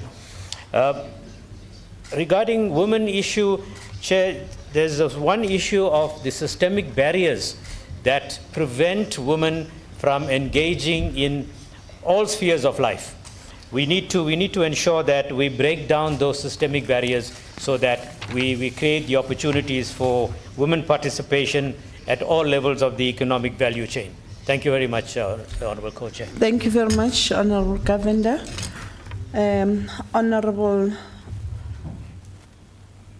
member right there at the top, you are next. I think you'll be the sixth Thank one, you, Honorable member. Honorable Co-Chair. Honorable President of the Pan-African Parliament, Honorable Chairperson of the NCOP, Honorable Members of Parliament of South Africa, distinguished colleagues, guests, allow me to begin by thanking the Parliament of South Africa for its leadership in hosting the upcoming P20 Speaker Summit and for giving a space for the voices of women and youth, the twin pillars of Africa's future. The engagement demonstrates not only South Africa's commitment to inclusive development, but also recognition that no global policy can succeed if women and youth remain on the periphery of decision-making. Honorable members, for the African women, the P20 represents a historic opportunity. It is the first time this global parliamentary forum will convene on African soil, and it must not be symbolic alone. It is our moment to influence global discourse, to shift gender equality from policy rhetorics to concrete implementation. Our parliaments must be on the forefront of passing gender-responsive legislation, laws that eliminate workspace discrimination, protect pregnant women, workers, and penalize sexual harassment. Economic empowerment, ensuring equal land ownership rights, quotas on corporate boards, and preferential procurement for women-owned enterprises. Reproductive health rights, guaranteeing universal maternal health care, access to contraception, and adolescent-friendly services. Oversight and accountability, resourcing our gender committees to monitor budgets, conventions, and national compliance with Maputo Protocol and AU Convention for Ending Violence Against Women. The frameworks are there: the Maputo Protocol, the Beijing Platform, Agenda 2063, what is now what is needed now is implementation with urgency. When we empower women, we transform families, communities, and nations. Gender equality is not a woman's issue. It's a developmental, it is a developmental imperative. Africa is the youngest continent in the world. By 2050, we will have the largest working age population globally. But this demographic dividend is not guaranteed. It will only be realized if we invest in our youth, in education, skills, entrepreneurship, and digital innovation. The P20 must place youth empowerment at the heart of its agenda, tackling youth unemployment through technical and vocational training, the green economy, and reindustrialization. Expanding access to STEM education and digital literacy, ensuring Africa's youth are ready for the jobs of the future. Supporting young entrepreneurs with access to capital, markets, and mentorship. Protecting vulnerable groups, including young women, persons with disability, and LGBTQI+, youth from systemic exclusion. Leveraging AFTA to create cross-border opportunities for young-led enterprises. Honorable members, the voices of women and youth are not optional add-ons. They are heartbeats for Africa's progress. The upcoming P20 is our chance to ensure that African priorities shape global policies. We must speak with one voice as parliamentarians, as Africans, to demand global solidarity on climate and gender, ensuring women lead climate adaptation efforts, investments in education, healthcare, and innovation that reflect Africa's demographic realities. A seat on the table, not as observers, but as equal partners shaping solution. In conclusion, the time for action is now. The frameworks are strong, the statistics are clear, and the needs are urgent. Our duty is to move from commitment to delivery, from policy to practice.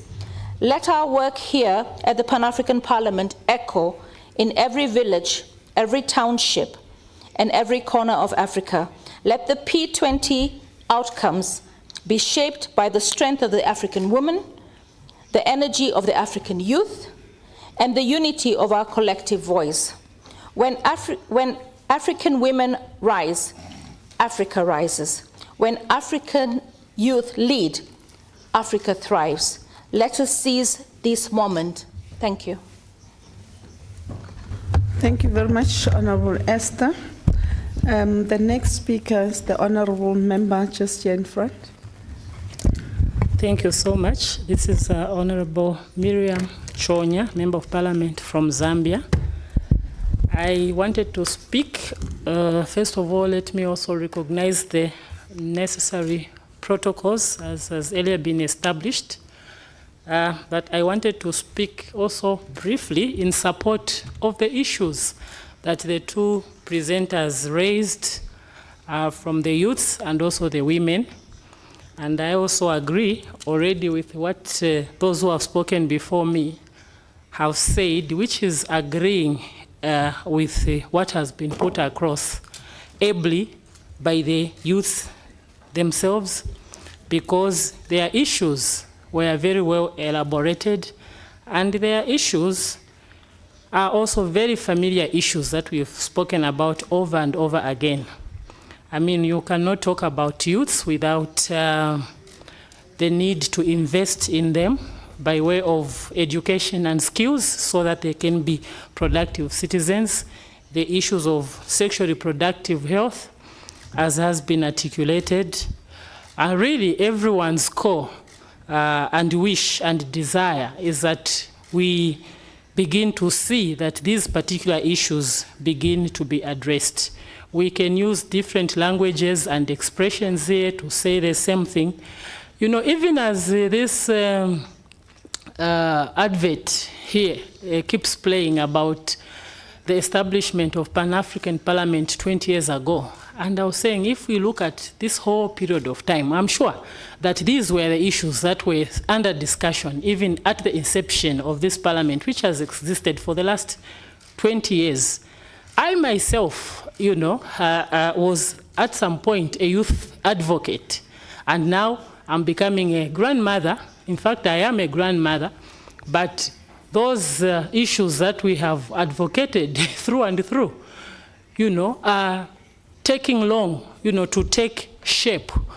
However, I must, in fact, pay tribute to the Namibian president, Madam Ndaitwa, who has demonstrated a true commitment to gender equality in governance by appointing a number of women to, various positions in her government. That is very highly commendable, and I thought we should put that on record, as women of Africa, that we indeed want to see, more of that happen elsewhere, and also even our male presidents emulate, that good demonstration by the Namibian president.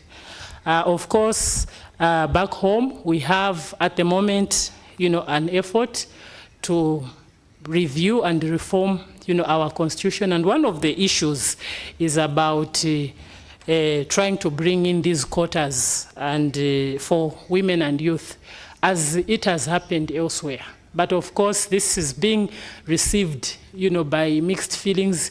You get taken aback, when this one prominent lawyer and lawyers are usually regarded as land counsels, but who don't seem to know in which direction the globe is moving towards these issues of representation, because he was to be the one standing on the hilltop, to oppose this introduction of quotas in the Zambian parliament. This was rather unfortunate, but we believe that with the continued sensitization and the interaction of our heads of state and government, even through such forums, will help, to change the shade of the levels to which our youths and women participate, not only in the economic spheres, but also in the political spheres, and indeed, in all walks of life. I thank you. Thank you very much, Honourable Member. May I invite the Honourable Member who's seated next to Honourable Esther. Thank you, Chair. My name is Rehab Mukami Washira, Member of Parliament from Kenya. Chair, I want first to thank all the speakers who have done the presentation. And I want to say this debate is long overdue. I also want to thank the South Africa for holding the 11th G20 Parliamentary Speakers Summit. Chair, it's true we have so many challenges within Africa. Our youth are suffering, and our youth are majority. Like in Kenya, we are going through a lot, because now our youth are the ones who are saying now this is their time, and they are calling themselves Gen Zs. We have a problem with employment, and I want to give a solution. We need to start up grants, incubation centers, and access to credit, that our youth can be young entrepreneurship, and we can give them credit to start their small businesses, because even if we try to employ them, we can't afford, because there are so many. We also need to promote job-rich sectors like agriculture, digital economy, green energy, and creative industries. Public-private partnership to offer internship and job placement. We need to improve their education and invest in affordable and inclusive education, especially in rural areas and marginalized areas. Reforms curriculum to include critical thinking, digital skills, and life skills. We also need to take them to the vocational training. There are those youth, they have technical skills, but they don't know where to start. If we take them to vocational training, they will be able now to get employed in the Juakari areas. We have to enhance skills development, expert technical and vocational education, training, TVET programs. When we come to women issues, I always say women are the pillars of our homes and in our countries. If you empower women, you empower the whole society. So what I want to say about women, gender equality is a society issue. Let our voice be heard for African woman and girl child. Climate and gender integration, gender-based violence prevention and response. Light of women and girls should be felt all over Africa. Now, not in the papers. Gender law for women, economic empowerment to maternal health care. What I want to say in summary, our share, this is long overdue. Let's empower our youth and empower our women. Time of action is now. Thank you, Chair. Thank you very much, Honourable Member. May I invite the Honourable Member? Yes. Good afternoon, President.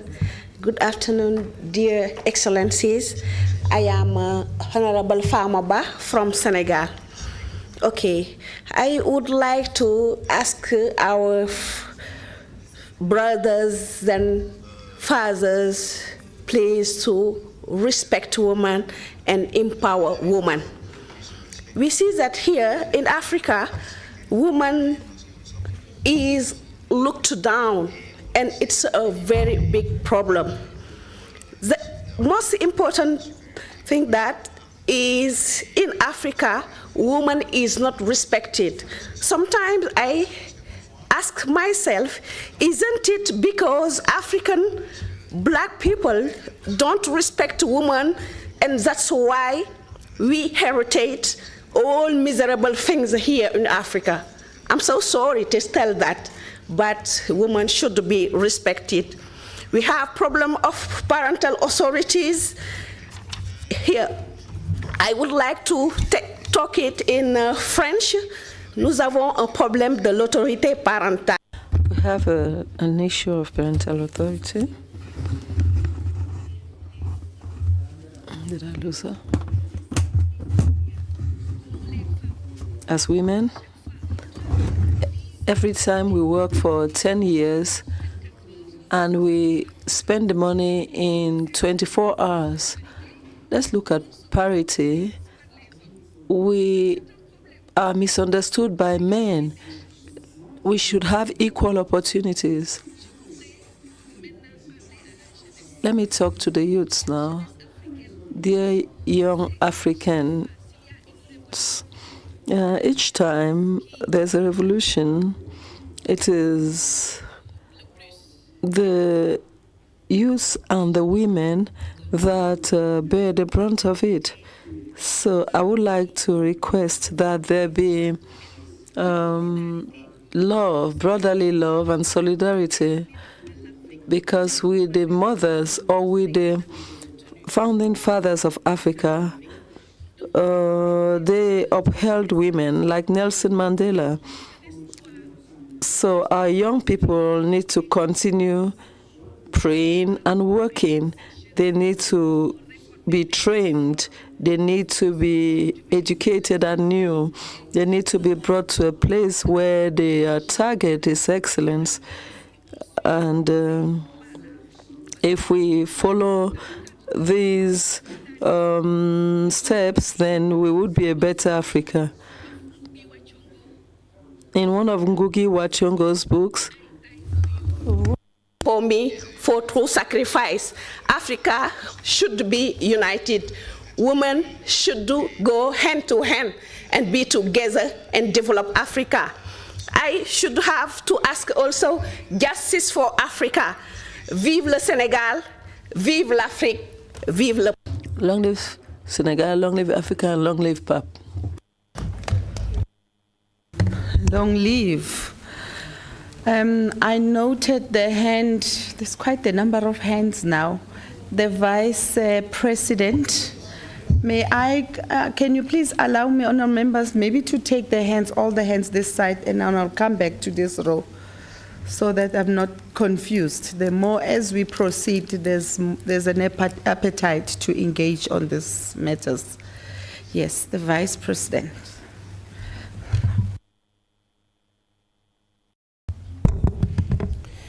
Bismillah ar-Rahman ar-Rahim. In the name of Allah, the most merciful, the most gracious. Thank you very much, Mrs. Chair, and I would like to thank the South African Parliament for this kind invitation and to also share those information. With regards to the topic of today, the participation of women and youth in the political work, I see it is important for many reasons. One, that the participation of women guarantees the realization of principles of equality between for the duties and responsibilities, because the women constitutes the half of society, and it is illogical and unfair that the political decisions are taken without its representation, as the true democracy is not complete without the active participation of women, either as participants or decision making. The presence of women in positions of decision making brings different views that helps with taking big decisions and makes it more balanced. As many of the cases that pertaining to women and families are marginalized when the women are absent in the center of influence. So the participation of women guarantees highlighting those cases and put it within the political priorities. And that is also applicable to the youth participation. Studies have proven that communities which encourages the participation of women and youth realize higher rates of stability and sustainable development. We in Mauritania, with the support of His Excellency President Al-Ghazouani, women present in the decision-making positions, and there was electoral lists for women and youth to enable them to present in the parliament in a fair rate or fair percentage. But we always demand more.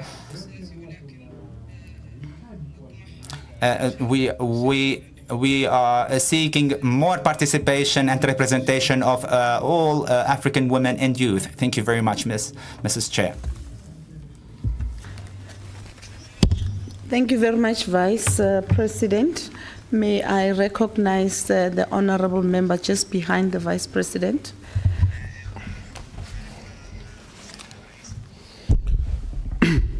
Shukran. Thank you so much, Mrs. Chairperson. Thank you for allowing us to engage in this important topic. As I told my colleagues from South Africa, that I am so proud of holding the G20 in South Africa, and I'm proud as an African, because this would increase or increase the value of our dear continent. There are two topics, the topic of women and youth. With regards to both topics, they can be given an opportunity through us as members of our parliament, through changing the electoral laws to enable them to be present in the election lists and to be present in the positions of decision making. For example, in Tunisia, today the President Kais Saied appoint a prime minister as a woman, which who rules or who manages all the works of a government, and this is the second time. We have a woman to be appointed as a prime minister, and this is not strange because because women knows how to manage and very good with administration, better than a man, I would say. There is also a remark, my dear colleagues, for those who deliberate about the topic of women. We always talk about equality. We talk that women should get the same rights as men. But all of this, we talk about it in only women meeting. Where are the men in those meetings? The men should be convinced, and they should be convinced that the women should be present. But because when the men are convinced, so you as a woman, you win.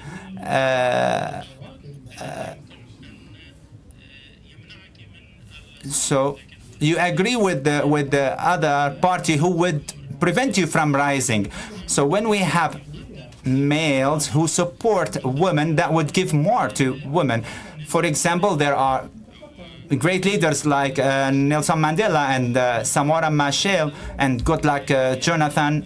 Those prominent leaders fought for the rights of women, and they let the voice of women be heard. So the man can be like that, can be a champion for women cause, and that's what we advocate for. Because I attended many seminars about women, and we learned so much that men should also support women. We are not in competition.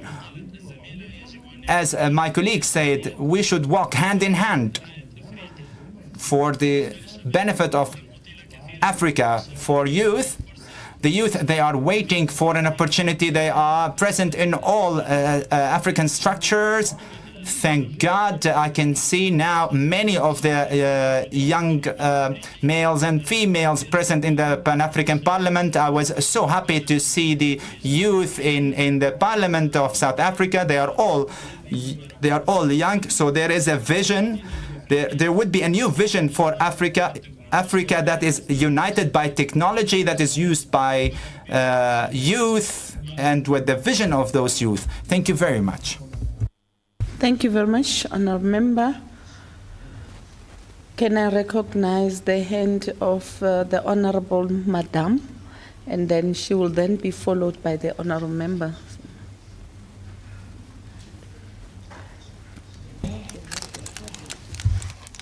Bon après-midi tout le monde.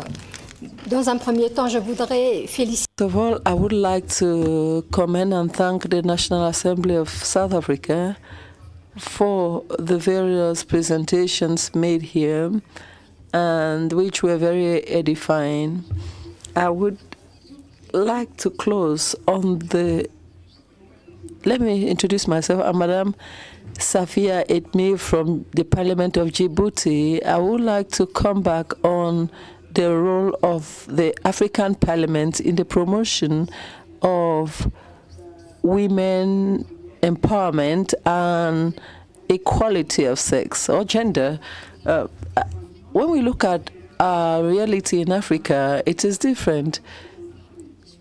Why do we want to do women's empowerment? Sometimes we say it should be done, but when we have obstacles to this, then we should be able to focus on these obstacles before talking about empowerment. If I have to mention a few here, they may be cultural with regard to education, or from an economic standpoint. I think there's much work to be done.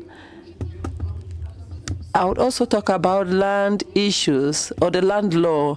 When a woman in Africa or some countries in Africa require a woman to require her husband's authority or the authority of a father or a brother or anyone else to obtain land, then it's a problem. When you are a housewife, there are also issues at home. When you have to go for a loan, you go to the bank. In Africa, in countries where there's some countries in which they will require the man to authorize. If you talk about education, where the young girl has to stay at home and assist her mother while the young boy goes to school, I think it is another obstacle to women's empowerment. So if I go to health, in Africa, we have only 3 countries which respected the Abuja Declaration to hand over 15% of the budget, the national budget, to public health. Only 3 countries respected that declaration.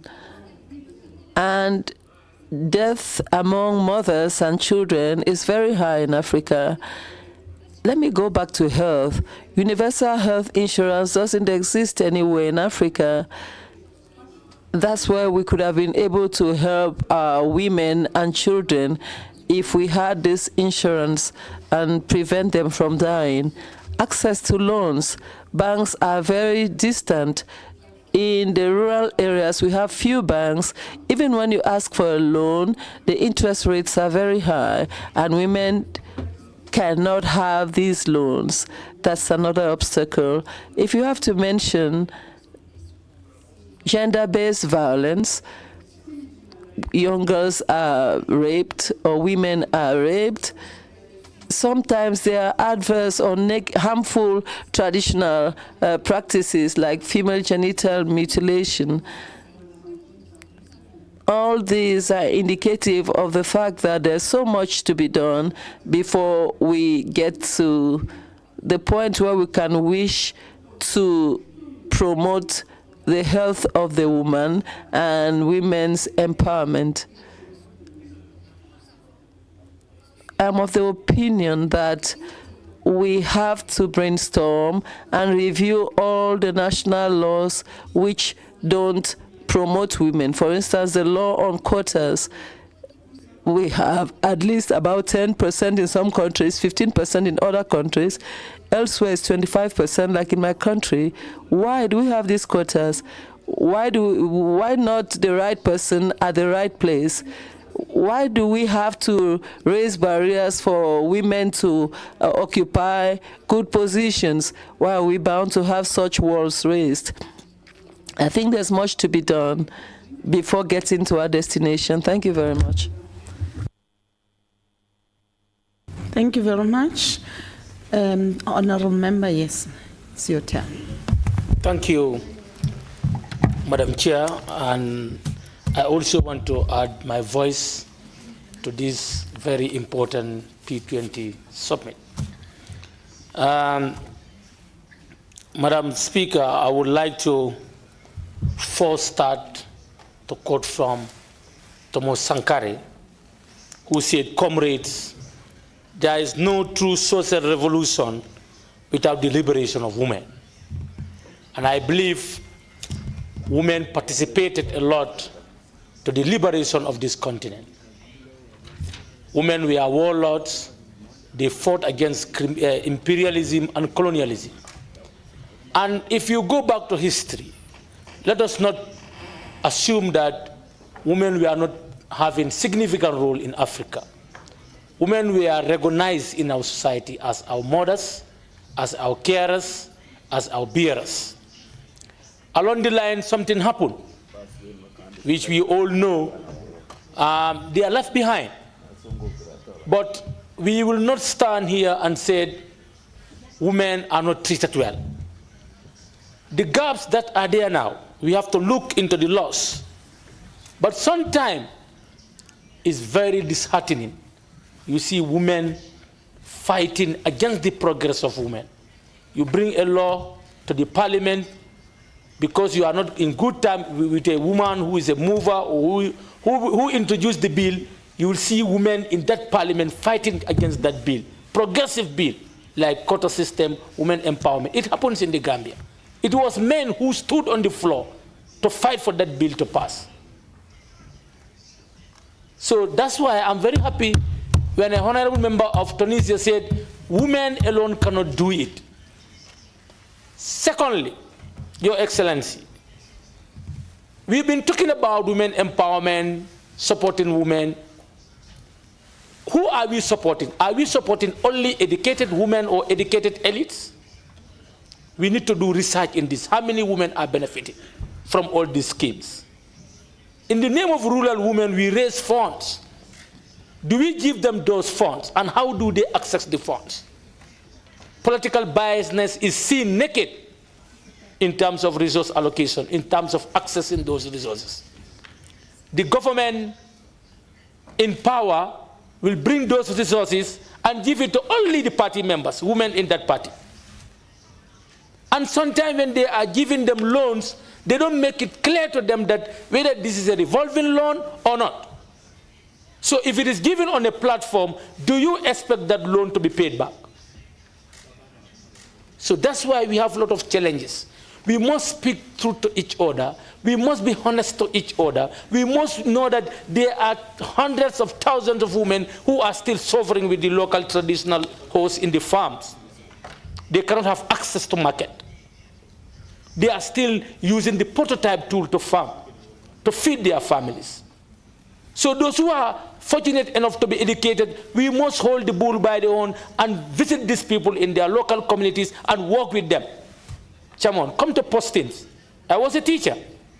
Some women, if you ask them to go to the provinces and teach there, they refuse. How can we become pioneers? So we must be ready to fulfill the mission. And it's high time, somebody said here, it's time for action. The reason why we say gender is both of us. We all need to participate in the emancipation and the empowerment of women. To see that women are well empowered, they have access to all resources, politically, socially, economically. I thank you all for your kind attention, but I think this meeting is timely and is a very important meeting. Thank you. No, thank you very much, Honourable Member. Can I recognize the Honourable Member at the back?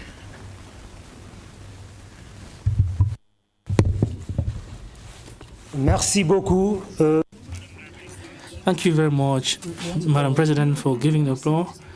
Dear colleagues, honorable MPs, I would like to piggyback on the issue of the youth.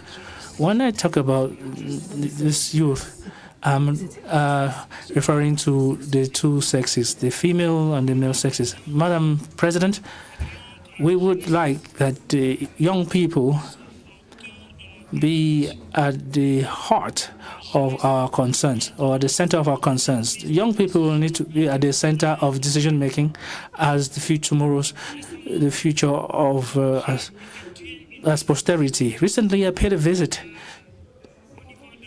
to Soweto. The images that we saw there that are on the wall are young students, young high school, university students that have freed this country at the price of their lives. But if we have to free our continent, we have to appeal to the youth. We have to appeal to young people. If we have to liberate the country, we have to appeal to young people. Recently in Senegal, especially in Koga, the young people took great part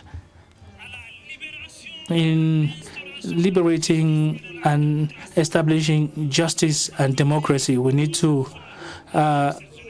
applaud these young people for their feat. We need to learn to give a voice to young people. The contribution of young people and is a precondition for any political or social progress. Young people in power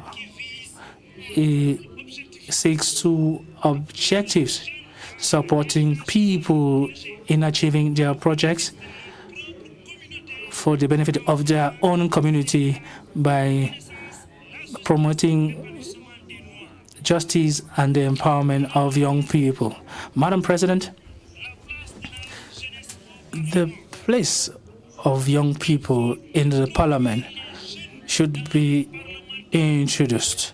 We need to introduce young people as MPs because they are well placed to defend policies that tackle root causes of conflicts, especially social and economic disparities, marginalization, and a lack of access to education and possibility of employment for young people. The parliament needs to be a platform that allows young people to express their opinion and to take part in decision making. The main issue of young people is that of corruption. Young people is a thorny problem for Africa. In Africa, we have young people who have been corrupted by businessmen, and they are being pushed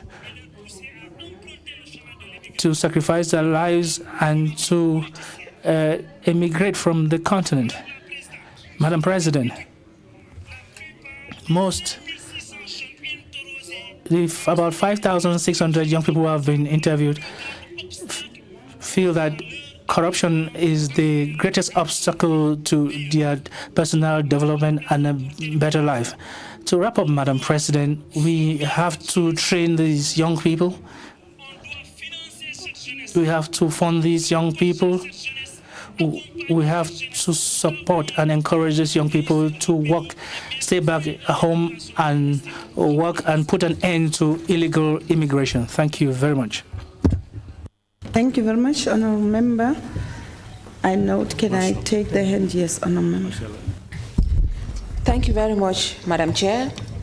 Madam Chair, I would like to acknowledge the young parliamentarian. I was quite impressed with her eloquency and her confidence when she did her presentation.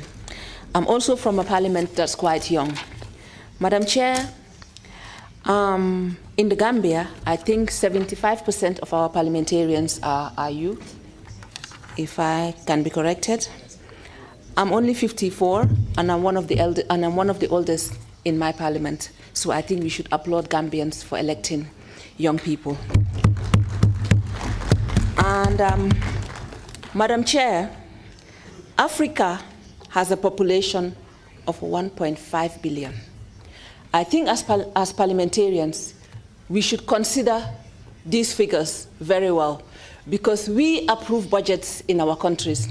And when we approve budgets, they should reflect the demographics of our countries.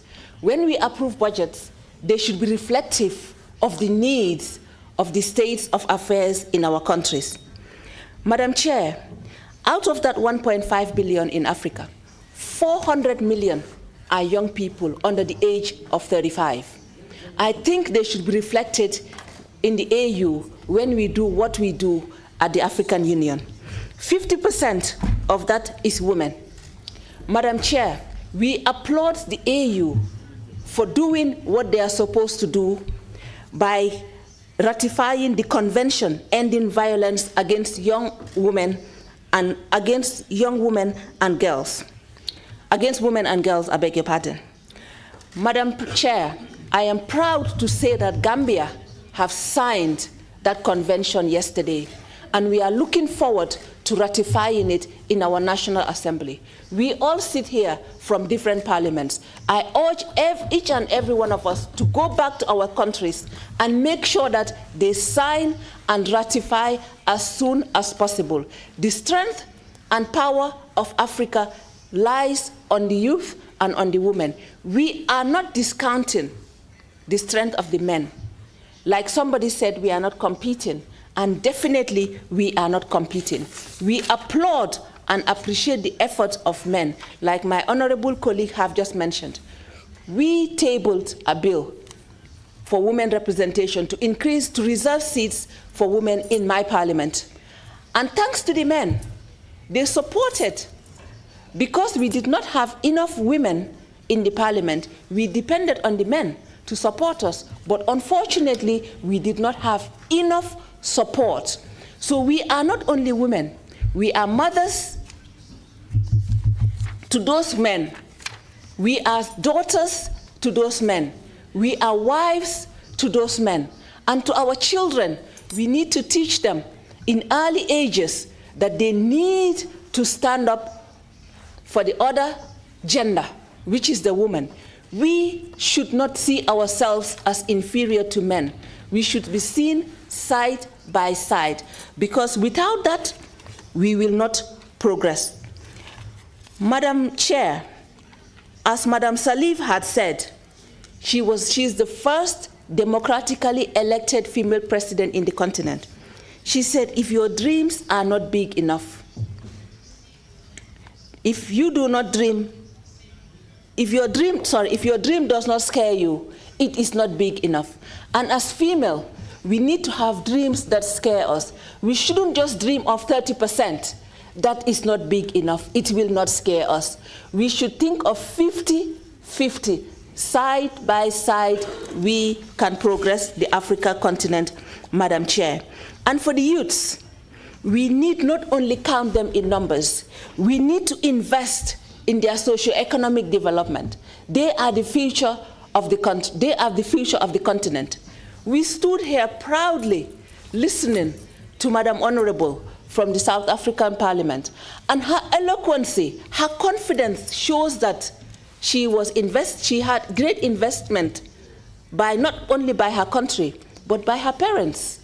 Because without that parental support, she wouldn't have stood here today to present herself. So we say thank you to our parents, but we also say thank you to our countries. But as parliamentarians, we need to go back and make sure that our countries follow the efforts of the African Union and ratify the convention, sign and ratify the convention, without which women shall not progress. And without women progressing, the continent shall not progress. Thank you very much, Madam Chair. Thank you so much, Honourable Member. I have also noted the hand right at the back. Honourable Member, yes, you may rise. Merci beaucoup, Madame la. Thank you very much, Madam President. It is an honor for me to take part in this August Assembly on this very interesting topic that has been raised today, and that concerns women and young people, and that who are the future of our continent. This issue has to make us take a stance for Africa in order to tackle the challenges of our time. The situation of young people and women wants special attention. They represent not only the future of Africa, they are also the present of Africa. That's why they have to be at the center of all our public policies and development strategies. Africa has a demographic asset, a young and dynamic population that are creative and also resilient. Well, we need to unlock this potential into a growth by investing massively in education, vocational training, entrepreneurship, technology, by ensuring that there's effective inclusiveness of women at all decision-making level. It is only then that we can build a strong and united Africa. Africa can develop. Africa can make progress. Africa will never be able to compare with the great countries if the issue of young people and women are not well taken off or included in our policies. Many countries today are leading the way. For example, the Senegal, that has at its helm young people who are managing, and it's an example to be emulated by the rest of Africa. We need to continue supporting these young people and encouraging them and making them dream that Africa has a lot of potential. It's teeming with resources, and if these resources are well exploited and managed, Africa could compare with the rest of other great countries. That's the only way we can encourage young African people and with women in Africa, because women is at the center of all development. We can't achieve any development, we can't make any progress without the woman. So together, we Africans have to deal with the issue of the woman, to enable the woman to take center stage, so that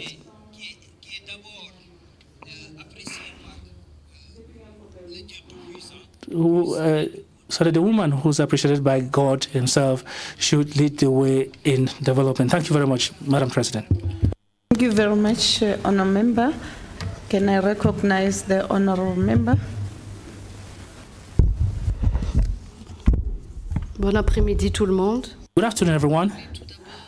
I would first of all like to congratulate the organizing of this fruitful event that is taking place today before this August Assembly. I also like to congratulate the South African Parliament for their enlightening presentations. As you may be well aware, in the African Union Convention that was adopted in 2025 on the elimination of violence against women and girls is a good instrument to fight against this scourge in Africa. By promoting women's rights and strengthening the protection of victims and bringing the perpetrators of violence to book. I have a question to ask, and the Honourable Member already preceded me in this slide. It is about the ratification of this convention. Do we have information on countries that have already ratified it and incorporated it into the national laws? Thank you. Thank you very much, Honourable Member. I think I'm done, Honourable Members, from this row, and I'll just quickly move to this row and come back to this row. I noted the hand of Honourable Member. Thank you, Madam Chair. I think I'd like to follow suit on the rest of the House to congratulate South Africa on hosting the G20 later this year, and also to welcome the presentation that was done by my honourable colleague, Honourable Kumbaka, which was very enlightening. I think one of the issues, Honourable Chair, that I appreciate that we are parliamentarians, most of us. And I think what we are not advocating enough for in terms of moving young people together is infrastructure development in our countries. Honourable House Chair, we've got a vibrant young population that is limited and impeded because our countries are unable to really foster and facilitate active movements of young people cross-sectionally. One of our colleagues also talked about how we as young parliamentarians at a time used to host meetings for Africans in China. It would be great that one day when we come back again, we don't just speak about a P20 in South Africa only, but the other countries in Africa are also able really to invest enough in the infrastructure, get young people involved so that we can solve the triple issues of unemployment, of poverty, and marginalization of young people and women. I would like for us to really think about infrastructure development and how we can really get young people to participate and move around the country. Let's put our road networks, let them come together so that we are integrated, and that next time when we speak about a G20, we can speak about a G20 being held in another country in Africa. Thank you, Madam Chair. Thank you so much, Honourable Member. We are now moving towards this row. Can I recognize the hand right there at the back, the first one to rise? Honourable Member. Merci, Madame la Présidente. Okay, that's fine. You can proceed. Je remercie you will then, l'Assemblée nationale de l'Afrique du Sud. So thank you very much, Madam. I thank the South African Parliament. I have keenly listened to all my colleagues and all of what they have said so far, but I have a question. When you talk about gender equality, I think this is only possible for female intellectuals. If we decide today to assign an intellectual woman to a village to be a teacher or medical doctor, etc., these women are unwilling to go. This is a challenge we have. The issue of women and gender equality, in my opinion, really is something which is beneficial to intellectuals, the women we have in our villages and in the provinces. These women are not educated. Why don't we begin by getting these women educated? These women wake up in the morning, they sweep the yard, they fetch water, they prepare tea, and eventually they go to the farms. They come back in the evenings, they cook dinner. Did we take time out to think of collecting data of all these challenges women face? And as far as the Central African Republic is concerned, we voted this law 5 years ago, but this is quite, I would say, insignificant, because we need a lot more for women empowerment. So I encourage PAP to collect data on all laws which have been voted in favor of women. This is what I had to say, Chairperson. Thank you so much. I would introduce myself. I am Masikini Matuha, MP from the Central African Republic. Thank you.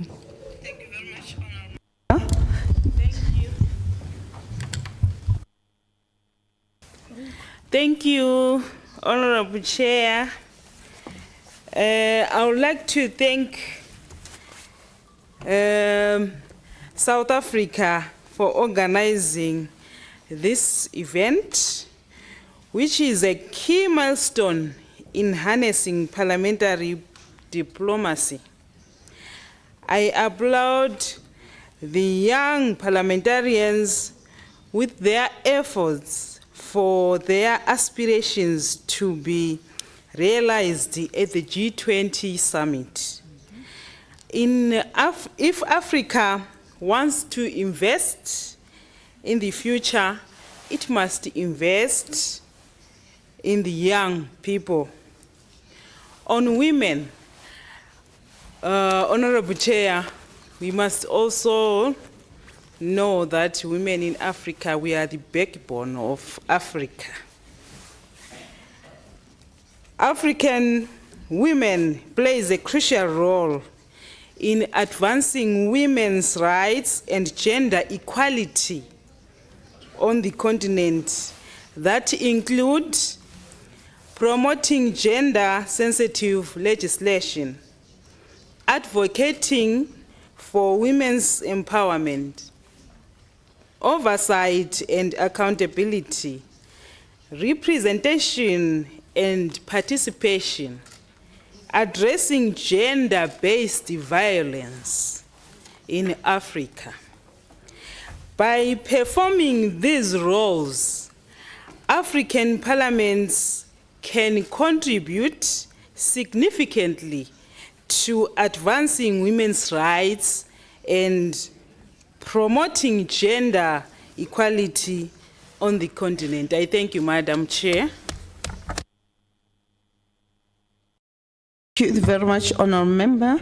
May I recognize the Honourable Member next?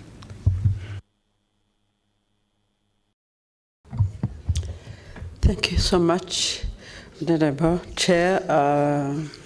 I appreciate this meeting and congratulate honourable members, especially Parliament of South Africa, for organizing it, and the leadership of PAP. This is very, very important. Honourable members, for our information, gender equality is possible, and also for the rural women. Before I proceed, there are two things I want to clarify on. the honorable member who said that why do we put quotas for women? Why 30%? Why this percentage? Honorable members, why quotas were put there even in Beijing and many forums is what they are promoted and advocated for was to correct the historical marginalization of women.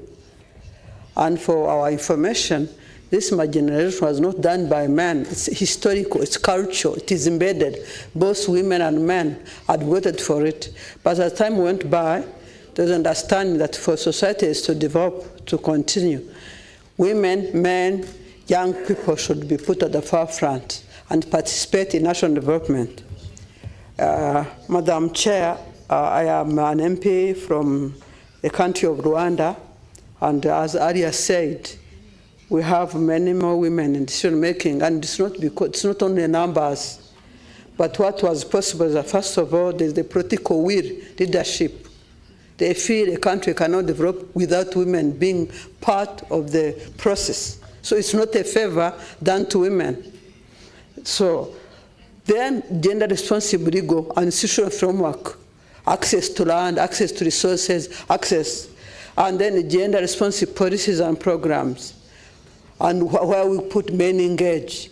And a former colleague was talking about, an MP was talking about rural women. There are programs that promote rural women, and rural women are also involved in grassroots decision making. Because if women are not in decision making, even at the grassroots, who will decide where the water will go? The schools, all things that pertain to the livelihood of women. So without taking much of your time, I would just read one of the quotes of our president, who is a he for she. He said, women and men are equal in terms of ability and dignity, and they should also be equal in terms of opportunities.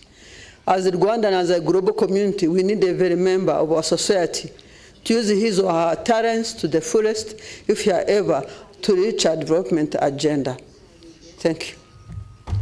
Thank you very much, Honorable Member. Honorable Member, you may.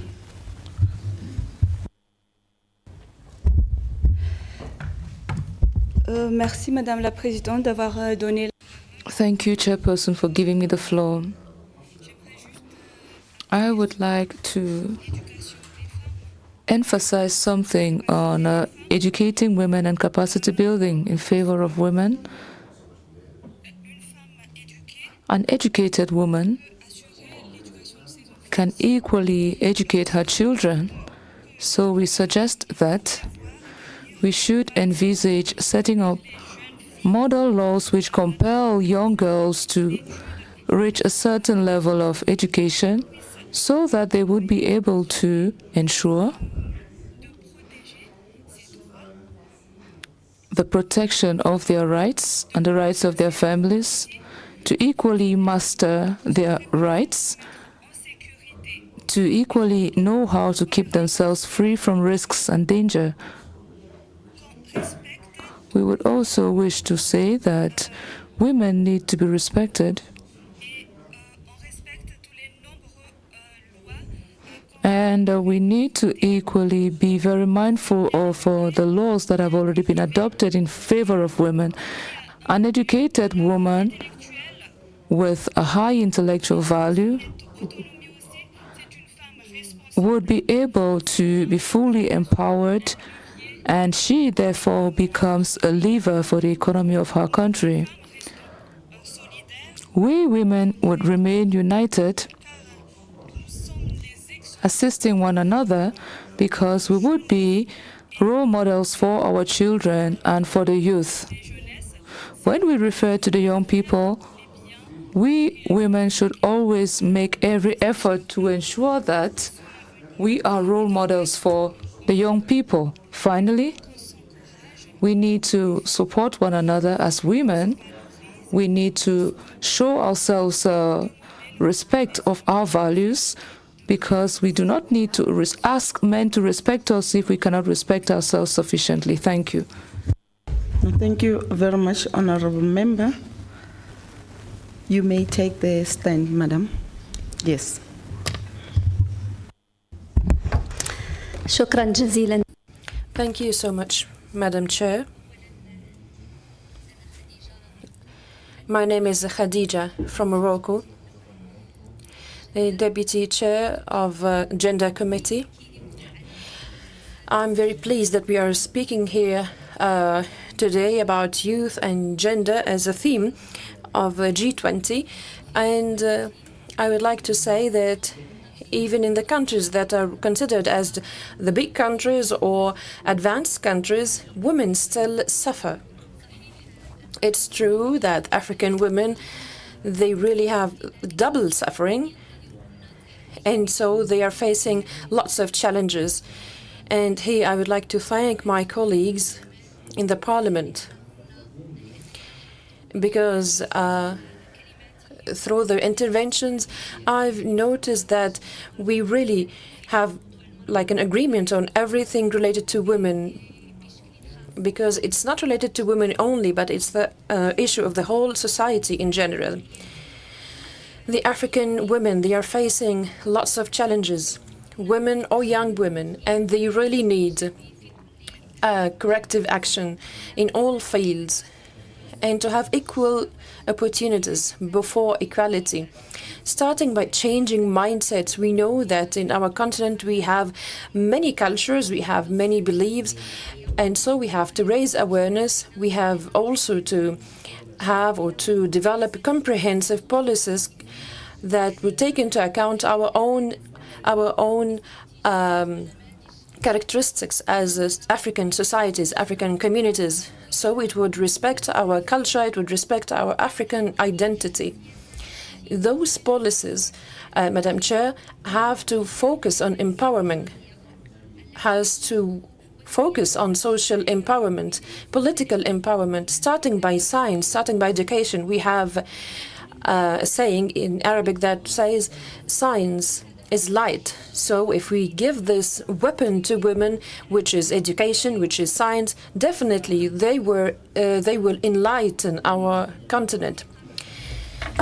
There are some countries in our continent that do have programs, and real programs in this regard. And here I will speak about my own country, Morocco.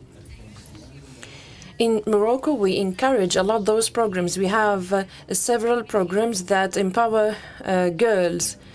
One initiative is called Taysir in Arabic, and this initiative, in fact, provides financial support to rural women, rural girls, in order to assess them in their own education expenses. So this is to facilitate education process for girls. Of course, empowerment entails confidence, entails training. And here I will also give you an example from Morocco. We have initiatives, we have a program called Empowerment Tamkeen in Arabic that also supports women in rural areas. This program supports them financially in order to be able to invest in their children, in order to have their own startups. Also, we reform the code of family code that's to strengthen or to enhance the access to rights. So empowerment of women politically and economically, it's not just a target, but it's a main pillar that will lead our continent towards justice. Thank you, Madam Chair. Honourable member, I think that was the last speaker. Honourable members, I think we must take this opportunity and thank you for quite enriching inputs that were advanced today in this House. Seated here together, gathered here in this fashion, the solution lies with all of us, as activists, as politicians, as well as parliamentarians. And how so? We need to be deliberate in our efforts in making sure that we enact transformative legislative that will sort to transform the livelihood of our women, our youth, and of course with our people with disabilities. It is very crucial. The challenges that we are raising, they cut across our various countries, our various legislatures, as well as PAP. And fortunately, Your Highness President, we do have committees that are responsible for many issues that have been raised here, which will then assist us to champion and advance our African agenda towards a transformative agenda.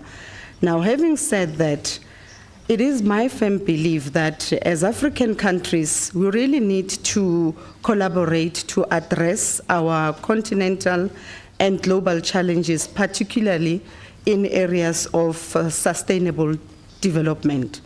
As many speakers have alluded to issues of investments, the role that the banks need to play in respective of women empowerment and also in respective of youth empowerment would be very crucial.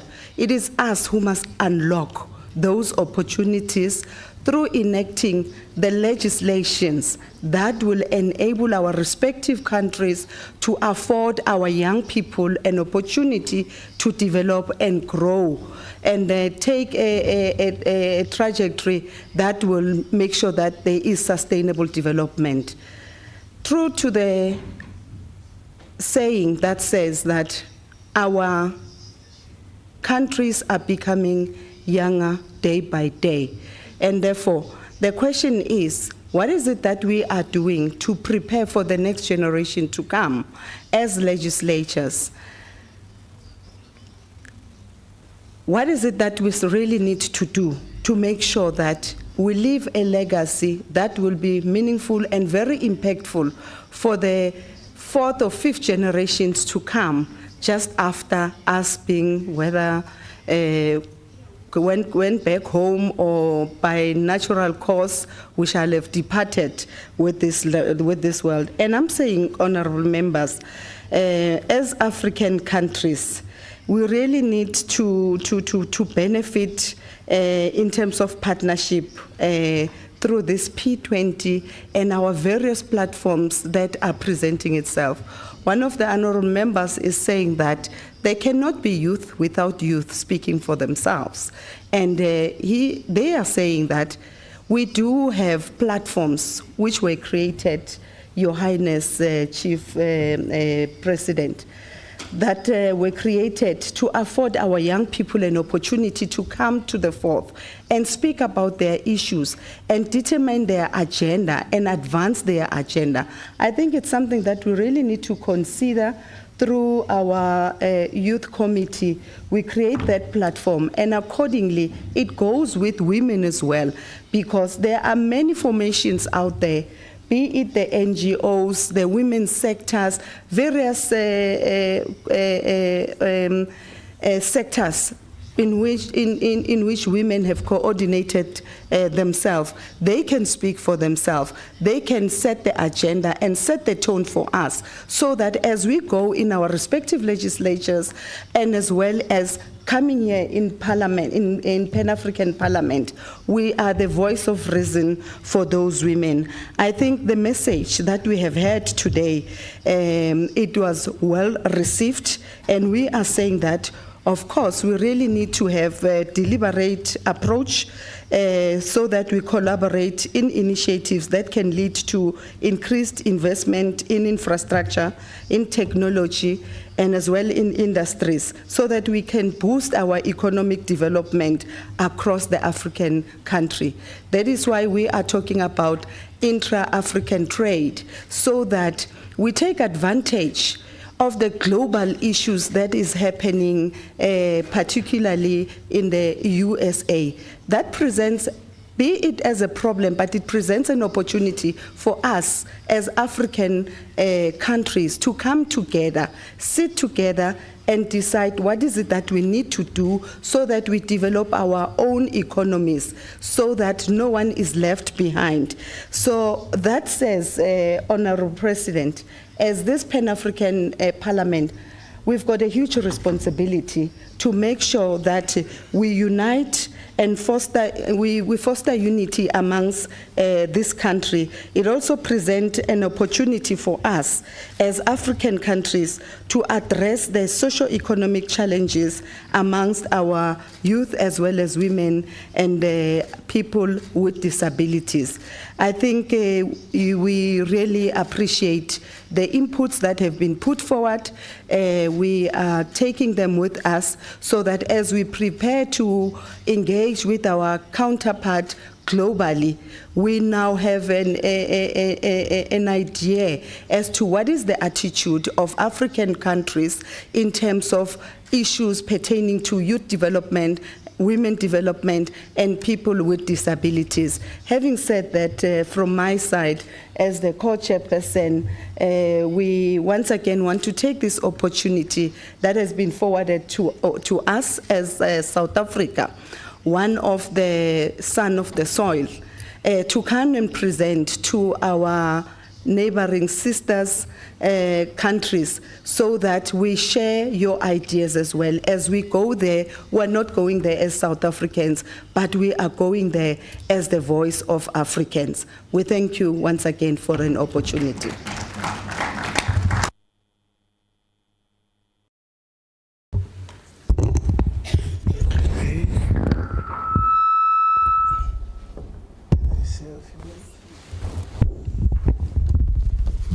Thank you, my co-chair. Right Honorable Refugee Tsipane. Congratulations. Congratulations. Félicitations.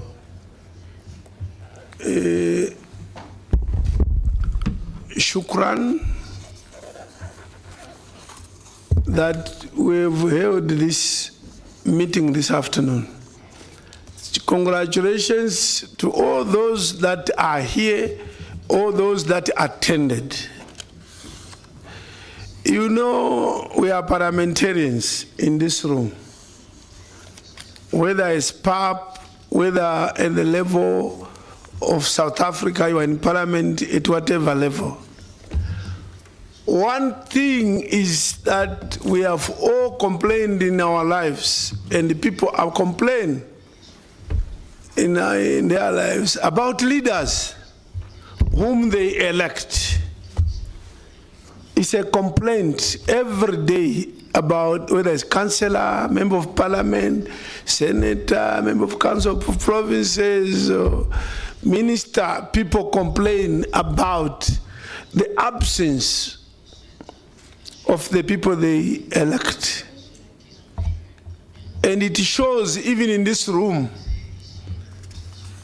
that if we had a way of telling those who elected you, would say, you elected a good person. She or he is serious with the work. This idea of being elected and when you are supposed to attend the parliament or a symposium like this one, you have other priorities, you have already left. Maybe your shop needs to be stocked, so you want to order to go into Johannesburg industrial area and order something for your shop. You are shortchanging your people. You are shortchanging. If you are busy, tell your people to replace you.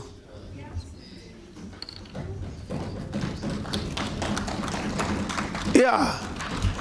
We have people who are elected into parliament or council, whatever, but they do not have time for the position to perform the duties they were elected for. Please don't shortchange people. Please go and tell them that you elected me, but the job you gave me, the job that you gave me, unfortunately, clashes with my other duties, my business responsibilities, my family responsibilities. It's honorable to say that's being honorable. When you don't attend, you are being dishonorable. You are not being honest. So the word honor, you don't deserve that one. I'm saying I really thank from my heart those that are still seated here up to this moment. You are very honest people. To the people who elected you, You are very honest.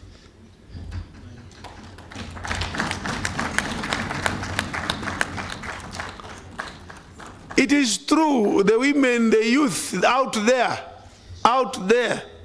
surely they need a better life.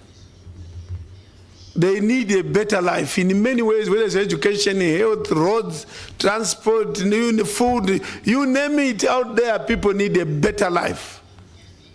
And you owe it yourselves to those people. So the moment you continue doing what you are doing, some things will change for the better. So I'm just saying, look, it's just thanking you. I thank you. You are really genuine leaders. Please, I just want to remind you that for Pan-African Parliament this afternoon, we have performed one of our great duties as Parliament of the continent.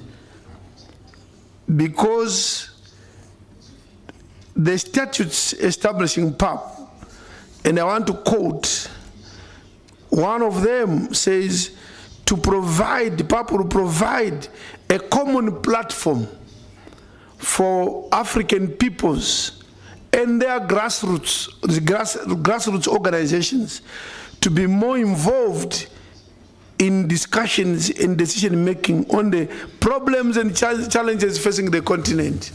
And this P, parliamentary involvement of youth and women, and of course all the parliamentarians and speakers. Through that mechanism, we will feed into the policies, outcomes of P20. So as PAP, we are performing one of our key functions in terms of the AU protocols. You are aware that if it's not going to change, I don't know, South Africa, these are the ones who are leading us on that one. But on the 29th September, there's going to be a P for the youth. On 30 September, there's going to be P something, women parliamentarians on the 30th, under P20 umbrella. So this will be for women parliamentarians on the 30th and 29th, the youth. Again, I think it will be Johannesburg or Pretoria or Cape Town, I don't know. But it's coming. It's coming.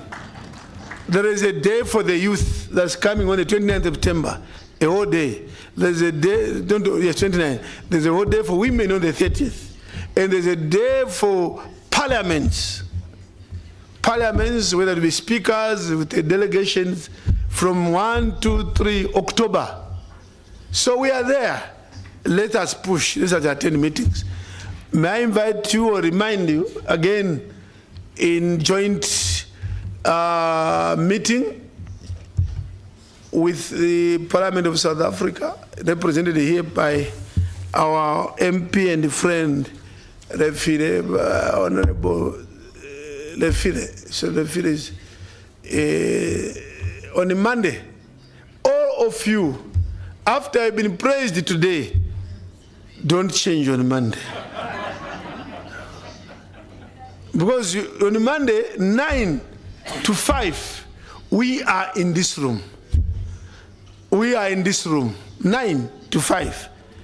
A big symposium to take this discussion of P20 further to another level on Monday.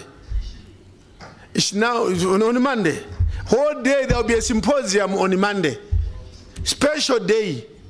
As parliaments, which include youth, women, and everybody now, look at all citizens on Monday will be in this room 9 to 5 p.m., 9 a.m., 5 p.m. All day will be here, pushing Africa, pushing for our citizens. After being praised, I expect you on Monday to be here at 9 up to 5. I thank you very much. Thank you very much. Good night. We meet on Monday. Siyabonga. Bongile. Announcement. Obrigado, muito obrigado. Felicitação. Shukran. Asante sana. Right.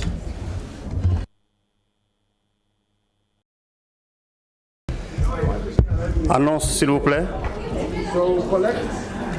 La commission genre, les membres de la commission genre. Members of the Gender Committee, you are kindly requested to go to your respective hotels, and the buses are going to pick you up at about 6:45 p.m. to take you to your venue at